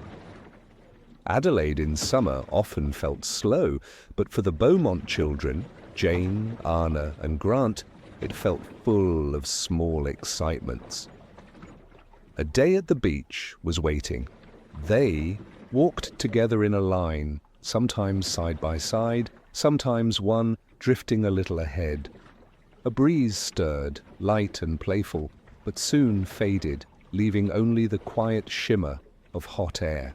The cicadas kept humming, steady and sure, their rhythm like a background lullaby to the morning. The children passed familiar houses, fences painted bright or weathered by the sun. A dog barked lazily from behind a gate, then lay back down in the shade. The world around them seemed gentle, safe, as if it was pausing to watch them go by. The eldest, Jane, carried a small bag tucked under her arm. Inside was a towel, some coins for lunch, and the little things that made a beach trip feel whole. Anna and Grant walked with smaller steps, sometimes skipping, sometimes bending to look at something on the path. A shiny pebble, a flower petal, fallen in the dust. Their voices mixed with the summer air, bright and free. A question here, a laugh there, a call for the others to wait up. The sound of their sandals kept time, a quiet beat against the pavement that marked their way toward the shore. Above, the sun climbed higher. It was only mid-morning, yet the warmth was already strong, pressing gently against their skin. The smell of the sea began to drift faintly, carried in from the coastline. Salt and sunlight, the familiar scent of summer days in Adelaide. The children's steps grew quicker as the air changed. They knew the way well. Past the houses, past the corner shops, down toward the open stretch where the land met the water. Every sound seemed sharper as they neared. The distant wash of waves, the far-off call of gulls. A bus rumbled past, its windows open, and for a moment the children's laughter was swept into its sound. Then the road fell quiet again, leaving only the cicadas' song, steady and unbroken. Their hum filled the pauses between footsteps, between words, almost like the gentle rocking of a chair, slow and soothing. The 3 children moved with the ease of habit, their walk an adventure, and yet familiar. They did not rush. The day was wide before them. Every step brought them closer to the sea, closer to the cool water that sparkled in the sun. They turned down the streets that sloped gently toward the beach. The air carried more salt now, more promise. The cicadas softened as the sound of the sea grew clearer. A low, steady wash as though the ocean was breathing slowly against the shore. The children's voices grew brighter, lifting in small bursts of laughter. One ran a little ahead, calling back to the others. Another pointed to a gull circling overhead. Their joy seemed to rise and float, as light as the summer air around them. At last, the road began to open, and the wide blue line of the sea stretched across the horizon.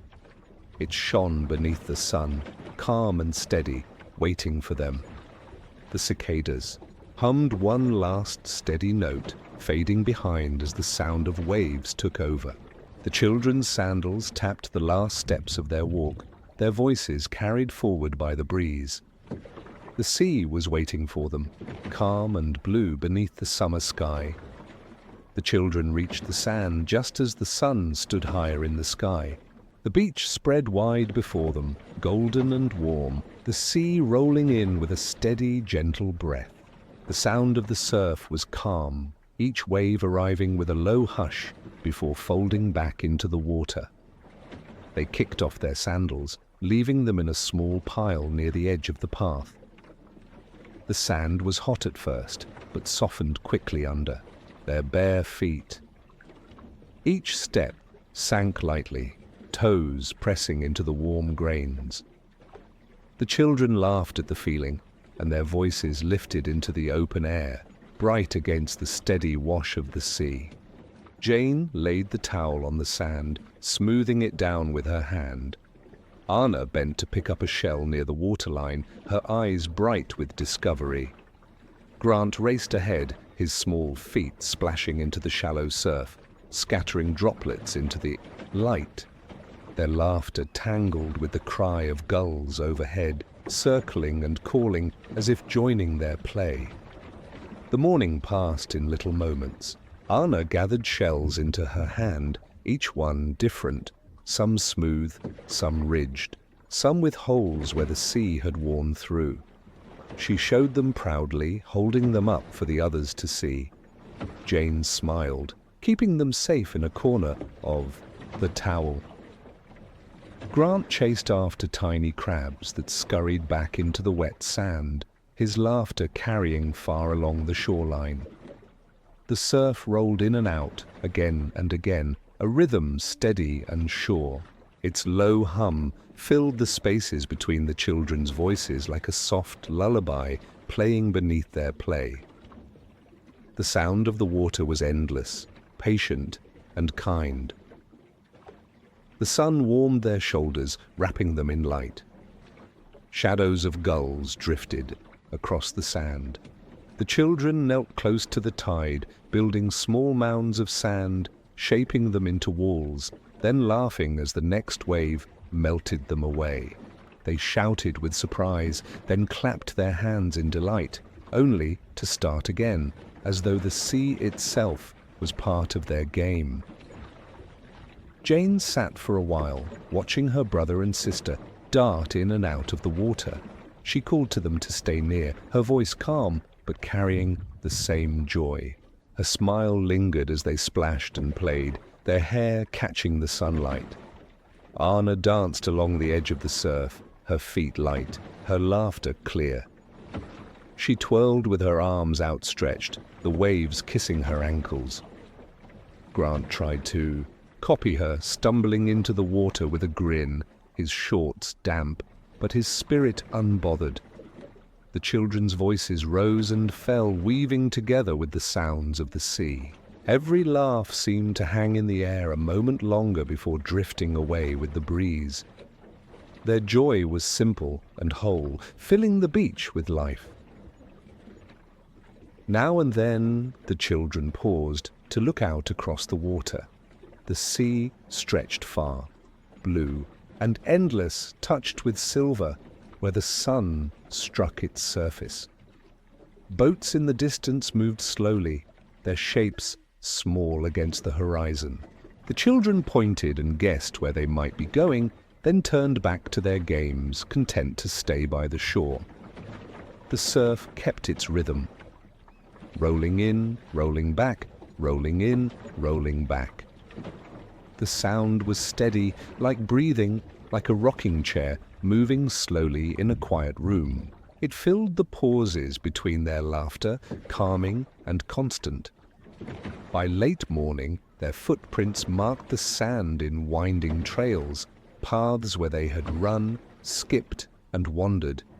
The tide pressed gently against those marks, softening their edges, carrying them back into the sea. The warmth of the day deepened, and the air shimmered faintly above the sand.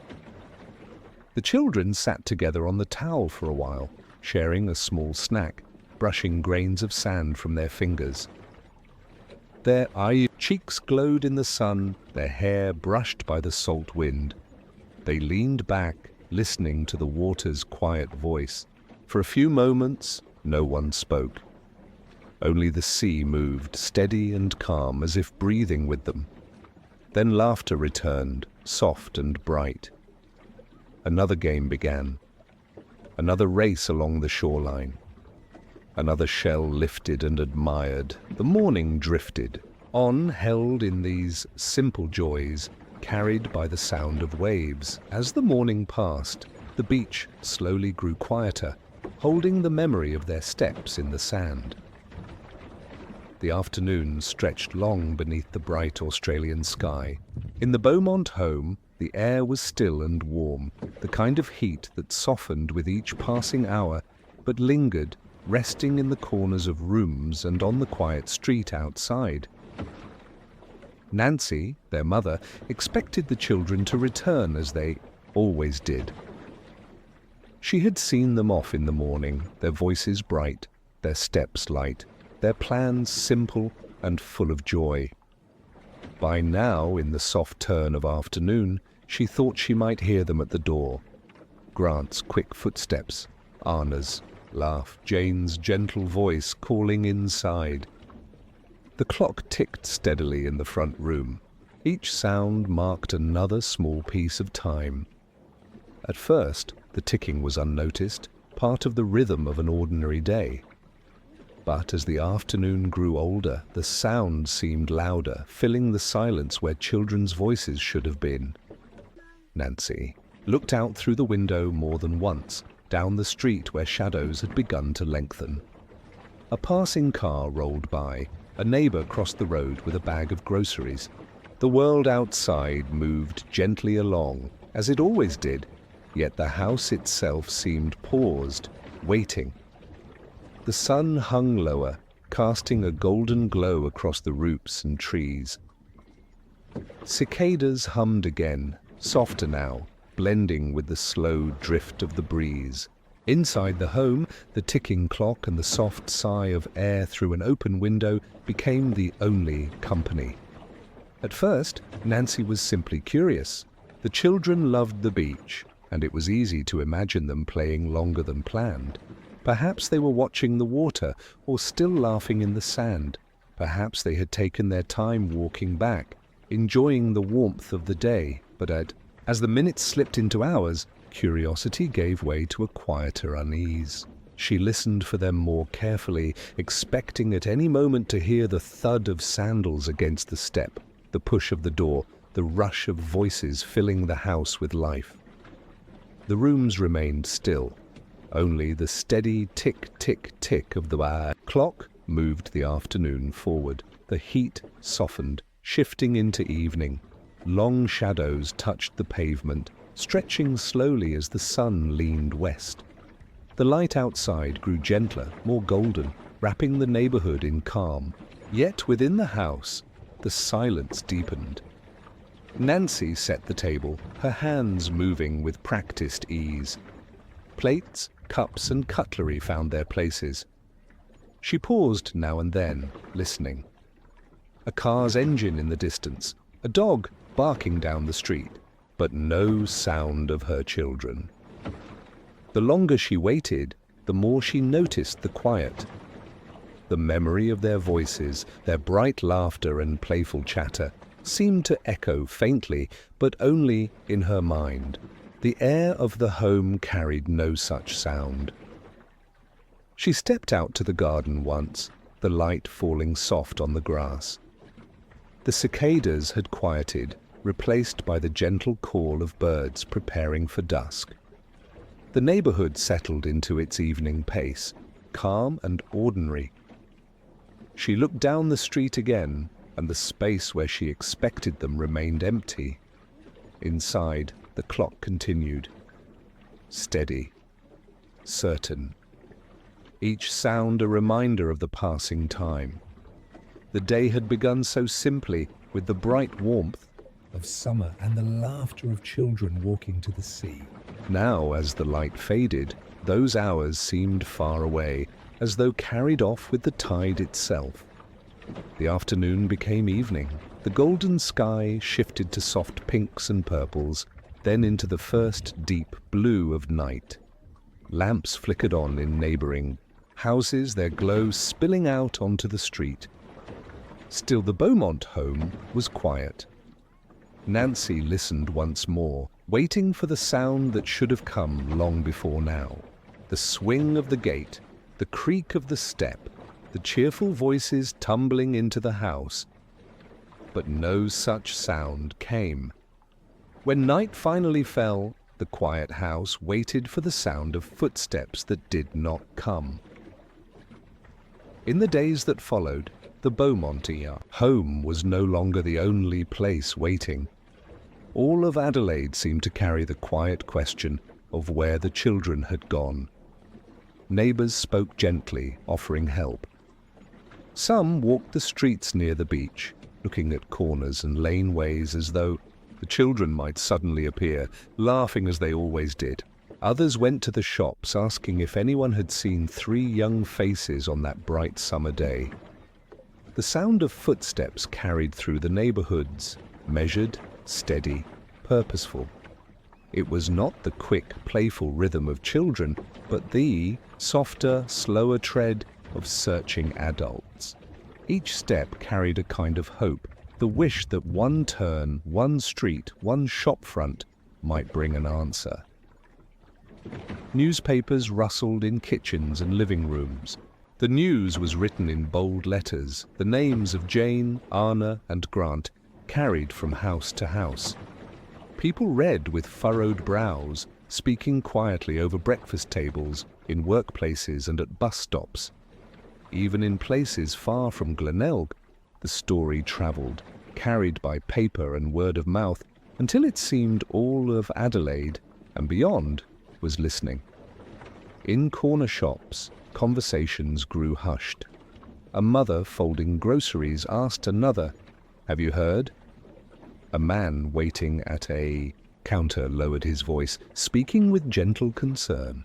Everyone held their words carefully, as though they might break if spoken too loud. The summer air began to change. The first cooler days hinted that the season was slowly turning, yet the warmth still lingered in the afternoons.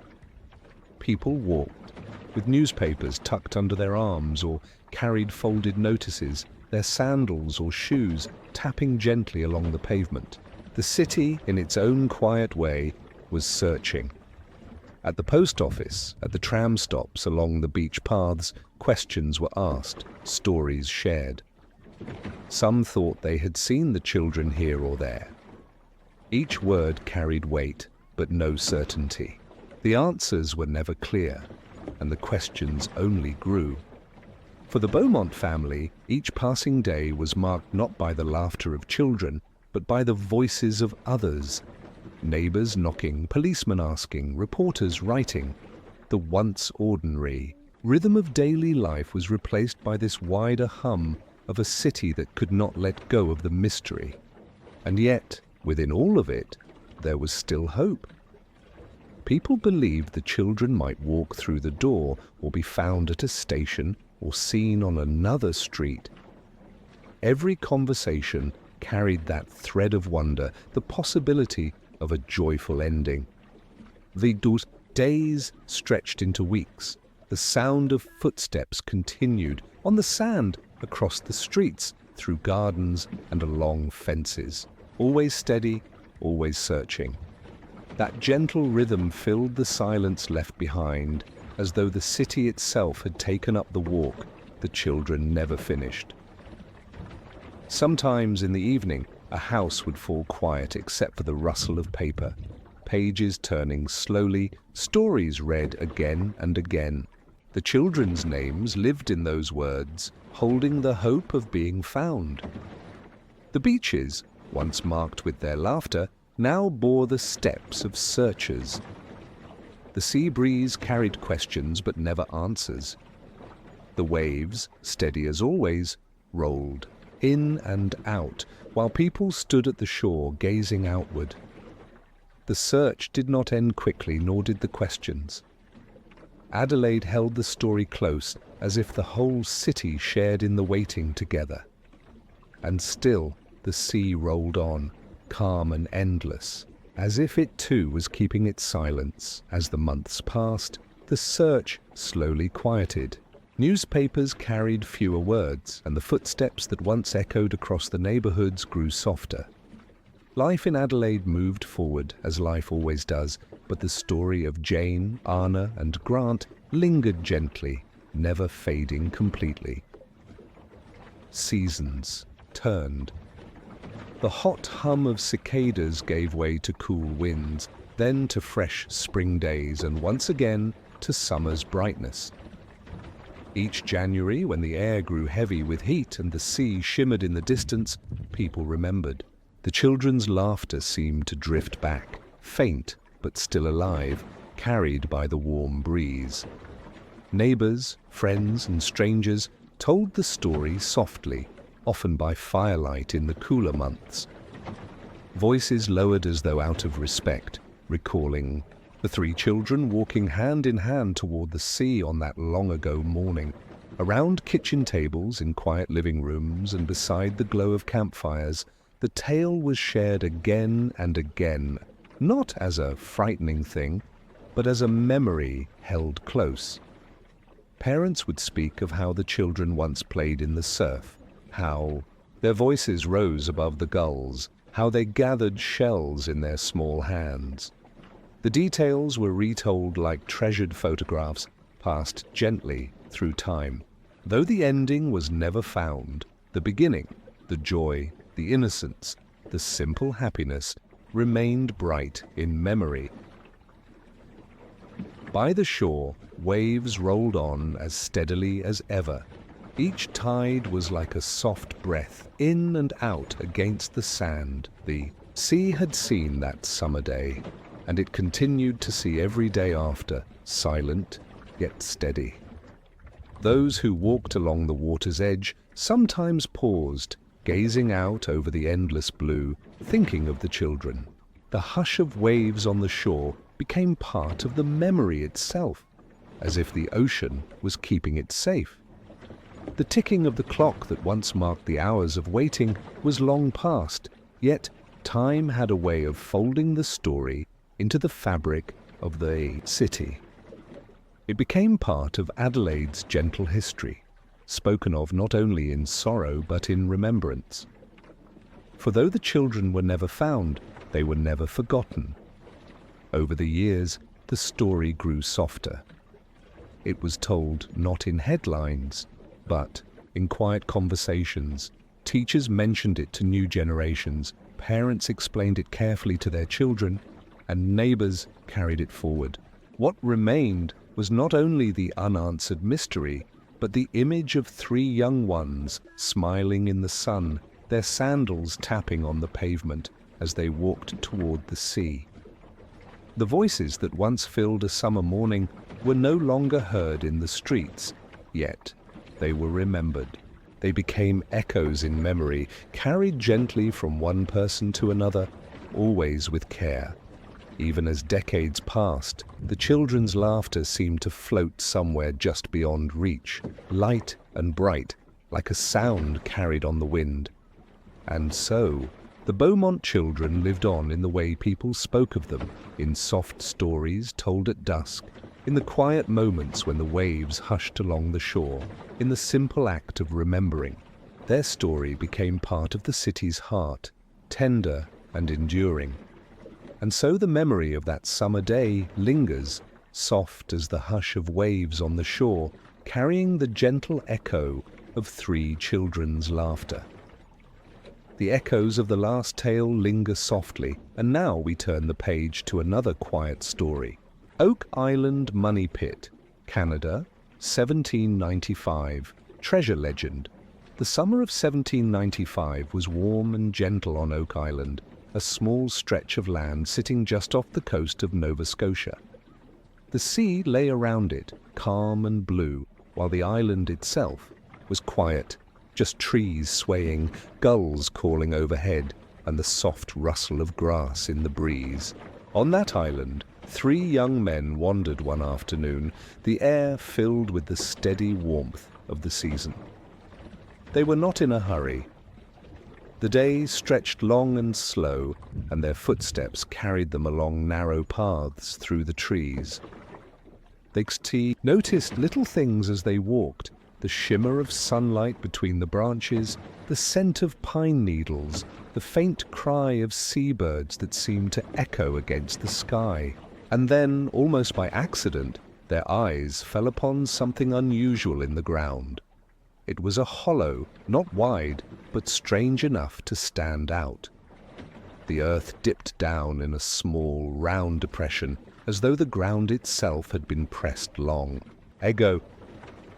Around it, the soil seemed softer, darker than the rest, and a few stones lay scattered as though once placed by human hands. The young men paused there. One tilted his head, studying the shape. Another crouched low, running his hand over the ground. It was nothing more than a hollow in the earth, but in their imaginations it was already something more. They whispered to one another, wondering if it might be the mark of buried treasure or something left hidden long before their time. The summer air was still and full of possibility. They looked at one another with curious smiles. Why not dig? They thought. Why not see what lay beneath? They found tools, simple ones, shovels that creaked faintly when lifted, handles worn smooth from work in soil. They placed the points against the hollow, pressing with steady hands, and the earth gave way. The sound was soft at first, the rhythm of shovel against ground, a slow and even beat. The soil lifted easily, falling into piles beside the pit. Each scoop carried a small sense of discovery, as though every layer might reveal something more. The breeze carried through the trees, gentle and warm. Overhead, gulls circled and called, their voices mixing with the steady scrape of metal through earth. The young men laughed sometimes, teasing one another, their words light with adventure. They were not digging with maps or promises. They dug because curiosity pulled them forward, because the hollow in the earth asked a question. And so the pit grew deeper. The soil smelled damp, cool as they reached further below. Roots clung to the sides of the shaft, snapping softly as shovels pressed against them. Small stones tumbled down, clicking against one another, before coming to rest in the dirt. The work was not quick, but it was steady. They took turns, one leaning on his shovel, while another dug, then swapping with easy laughter. The sound of the shovels made a rhythm, soft and repeating, almost like a heartbeat in the earth. A rhythm that calmed the air around them, that matched the quiet stillness of the summer day. As the hollow grew into a shaft, something unusual appeared. Not treasure, not gold, but the mark of human work. A layer of hard-packed stones, set as though placed long before. The young men paused, their breath slowing, the shovels resting for a moment. They looked at one another, eyes wide with new wonder. Someone, it seemed, had been here before. Someone had built this. Their curiosity deepened. If stones were here, what might lie below? Treasure? A chest? Something secret left behind for reasons unknown?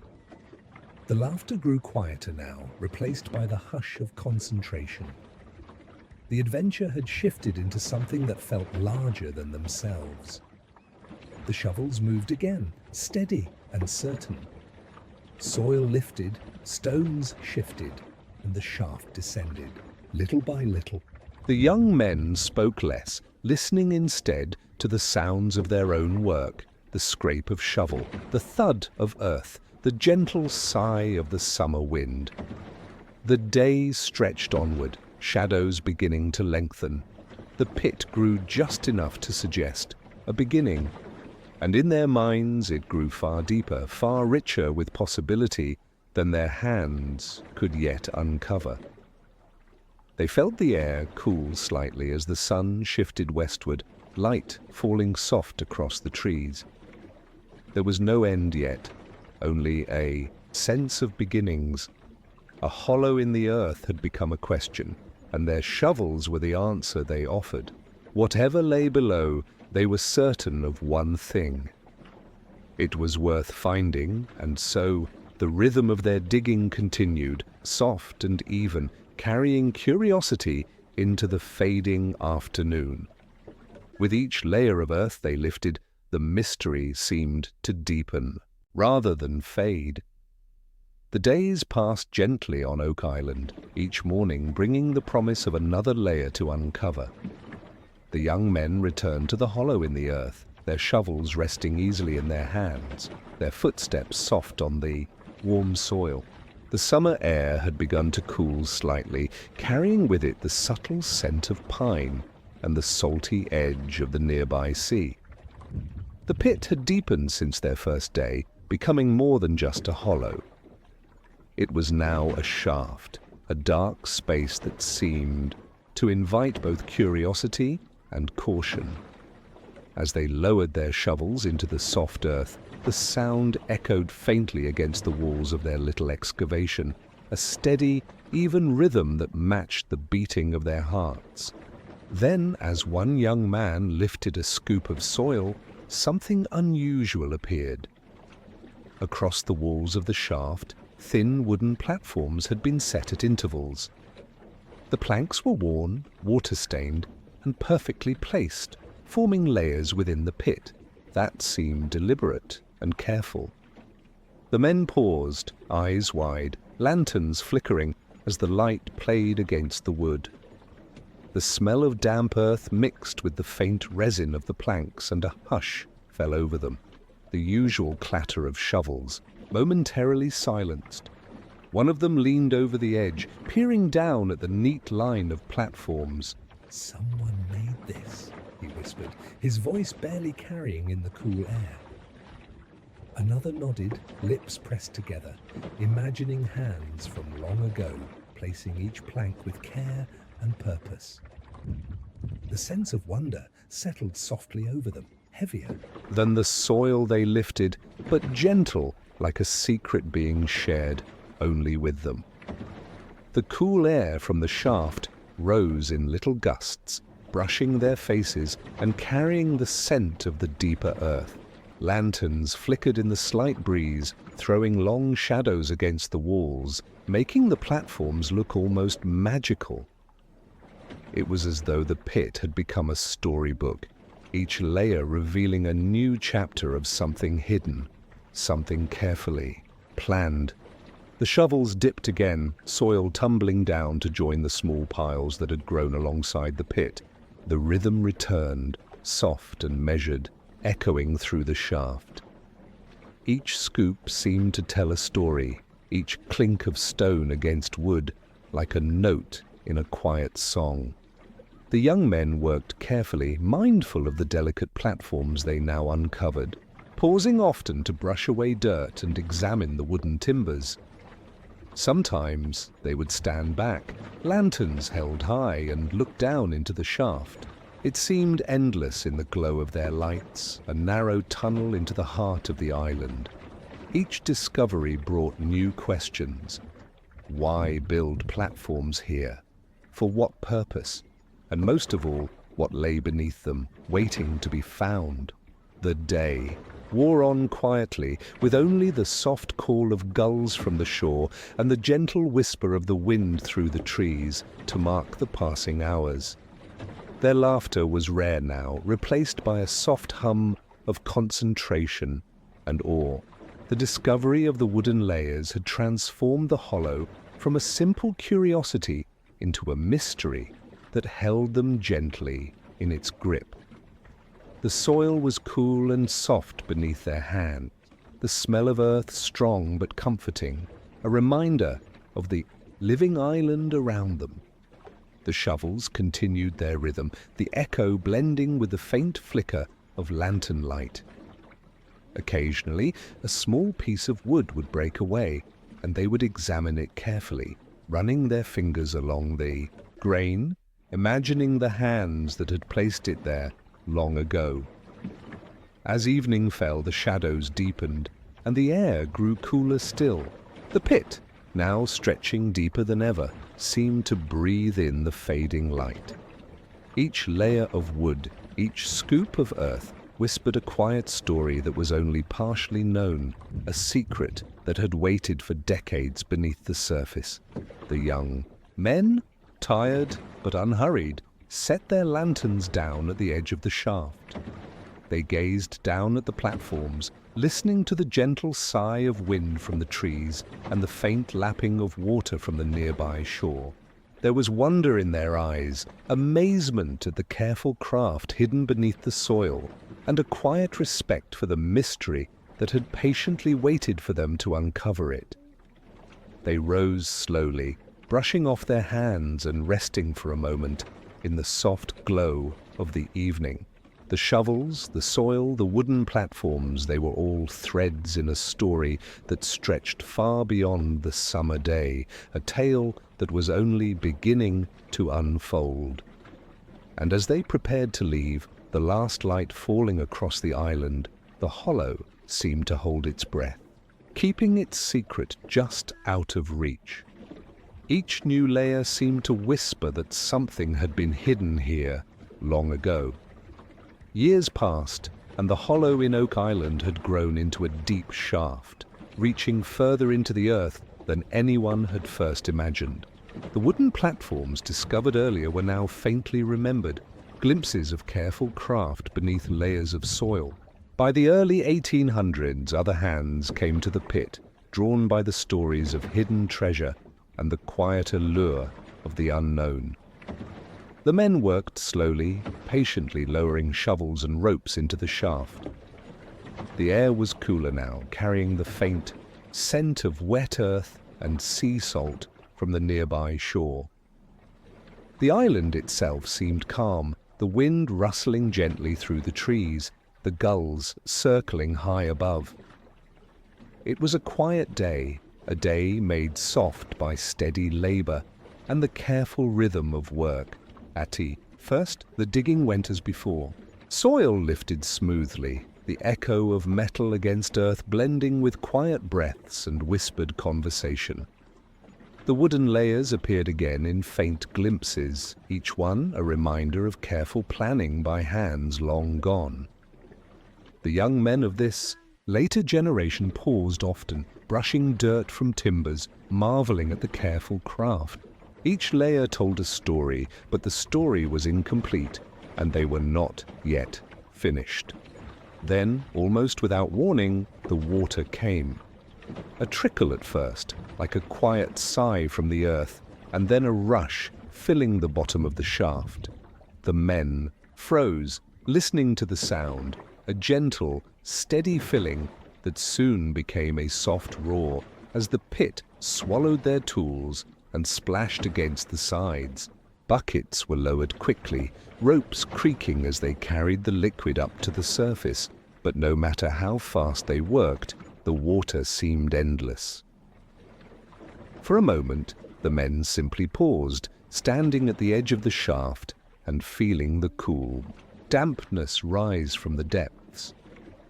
The scent of wet earth and salt mingled in the air, the soft splash of water marking each second. They were quiet, caught between frustration at the obstacle and awe at the power of the island itself. Here was the sea, flowing unseen beneath the soil, patient and enduring, reminding them that the pit had its own rhythm, its own story, and its own rules.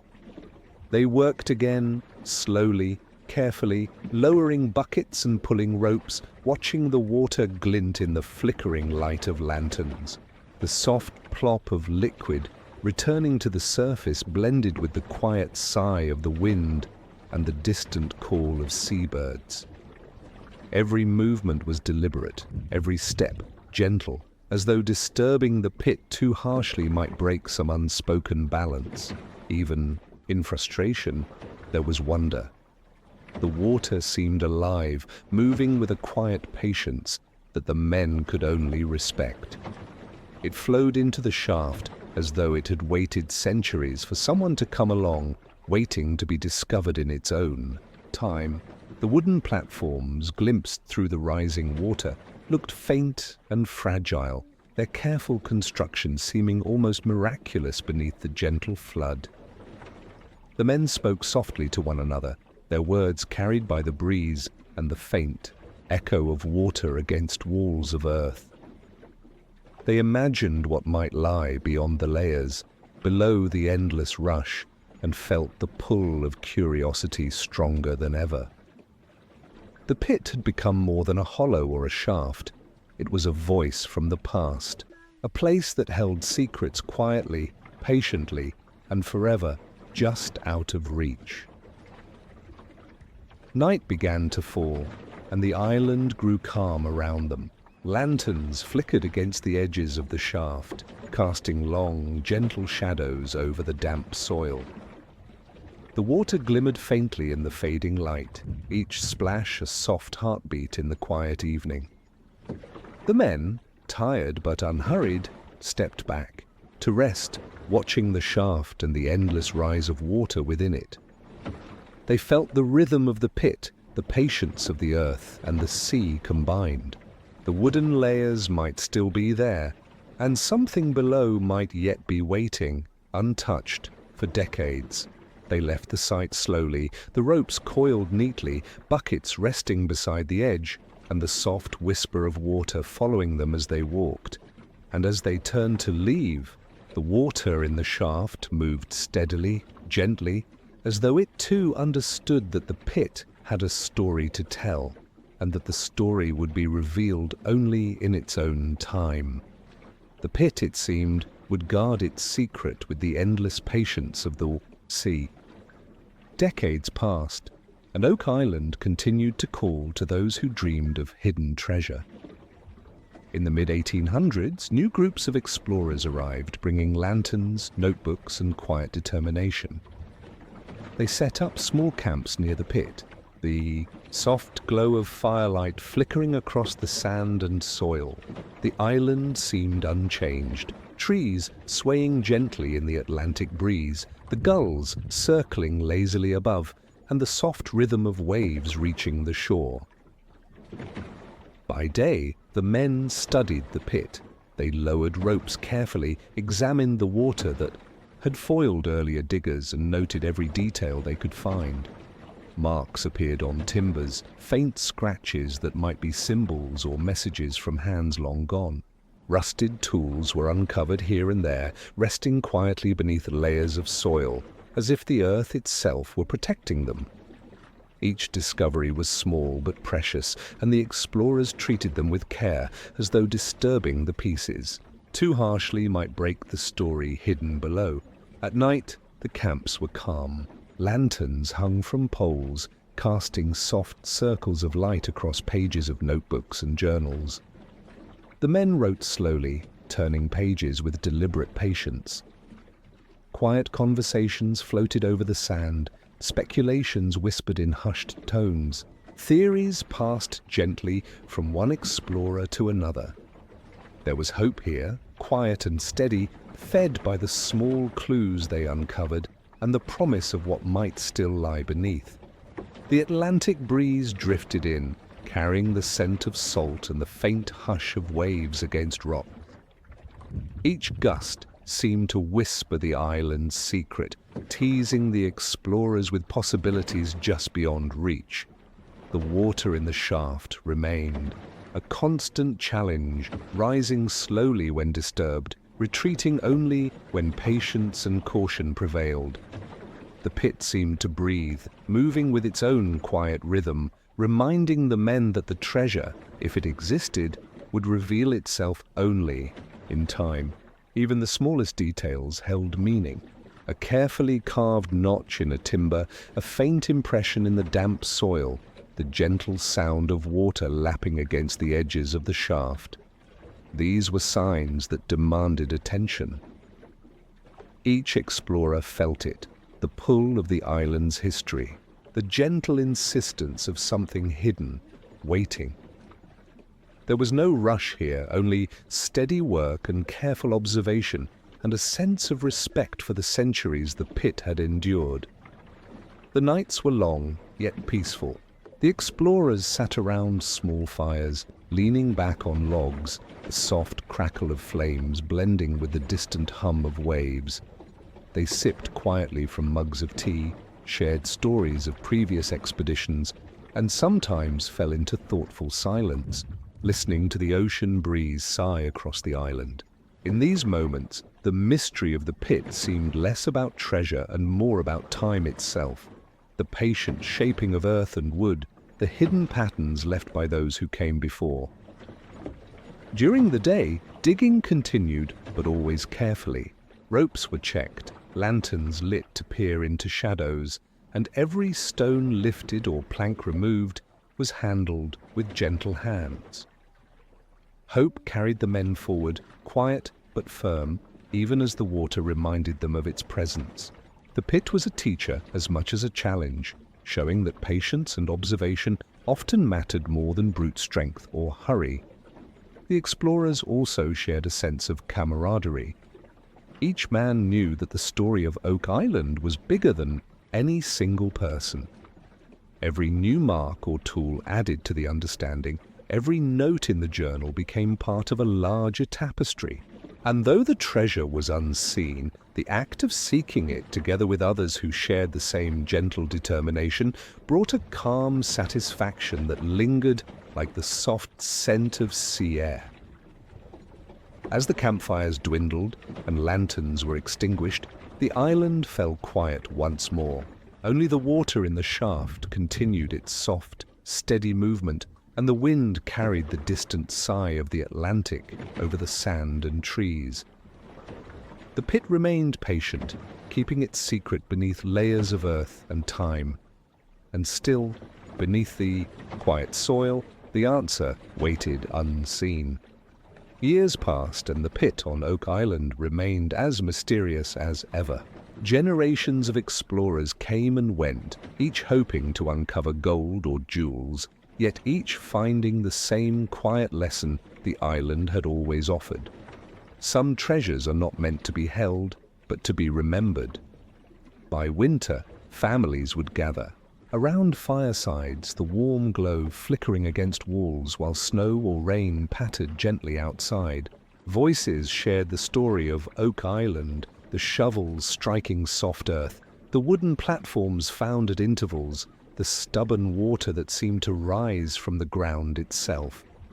Children listened wide-eyed, not with fear, but with wonder at the patience of the men who sought something hidden so carefully. Each telling became a quiet ritual, a passing of hope and curiosity from one listener to the next. The sound of waves against the shore remained constant. Even when the pit lay quiet beneath layers of soil, the Atlantic whispered across the sand and rocks, echoing the rhythms of every expedition. Each wave was a gentle reminder that the island's secret was still alive, carried on the water, waiting patiently, without hurry. People who walked along the shore could feel it, a sense of something beyond themselves, a quiet, enduring story held in earth and sea. In the telling of the tale, the mystery itself became the treasure. Letters, journals, and carefully kept notes from past explorers were shared in libraries and homes. Every new discovery, even a small artifact or mark on a plank, was added to the unfolding story. And with every retelling, the narrative grew richer. Not because gold was found, but because human curiosity and patience were honored and preserved. Some returned to dig, carefully and respectfully, guided by maps and old records. Others stayed, home, content to imagine the pit and the brave hands that had worked to uncover its secret. In both cases, the story gave something steady and warm, a gentle fascination, a calm engagement with the past, and the knowledge that mysteries can be companions, not only challenges. The echoes of shovels and the splash of water in the pit now belonged to memory. The rope creaking as it lowered a bucket, the careful lantern light in the dark, and the patient notes taken by explorers were all part of the soft hum of history. In these memories, the treasure was found, not in gold or jewels, but in the shared human experience of wonder and perseverance. Across the years, storytellers added their own observations. A grandfather might recount the smell of damp earth, a mother might describe the gentle Atlantic wind, and a child might imagine the hollow shaft with its hidden wooden platforms.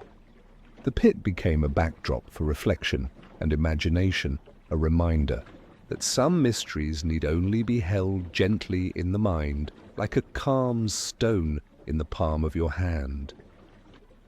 Even today, visitors to Oak Island can hear the waves rolling in and see the pit that has challenged countless seekers. They might picture lanterns swinging in the wind, explorers pausing to note strange markings, and the soft, steady rhythm of water rising and falling. There is no rush here, no frantic pursuit, only a quiet respect for time, history, and the enduring mystery that connects past to present. The treasure of Oak Island is, in the end, the story itself. It teaches patience, observation, and a gentle curiosity that does not need to be rushed.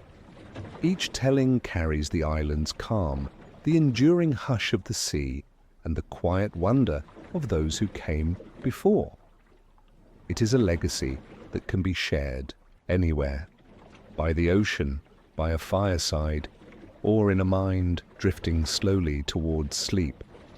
And so, the Oak Island mystery lives on, calm as the tide and endless as the sea. The pit remains quietly holding its secret, but its greatest gift is the story that continues to be told, soft and steady across time. Listeners may close their eyes and imagine the waves, the lantern light, the gentle labor, and in that quiet imagining, the treasure becomes theirs too. An unhurried, gentle echo of adventure, curiosity, and hope. Thank you for joining us on Untold Dreams. May these gentle stories carry you softly into your rest.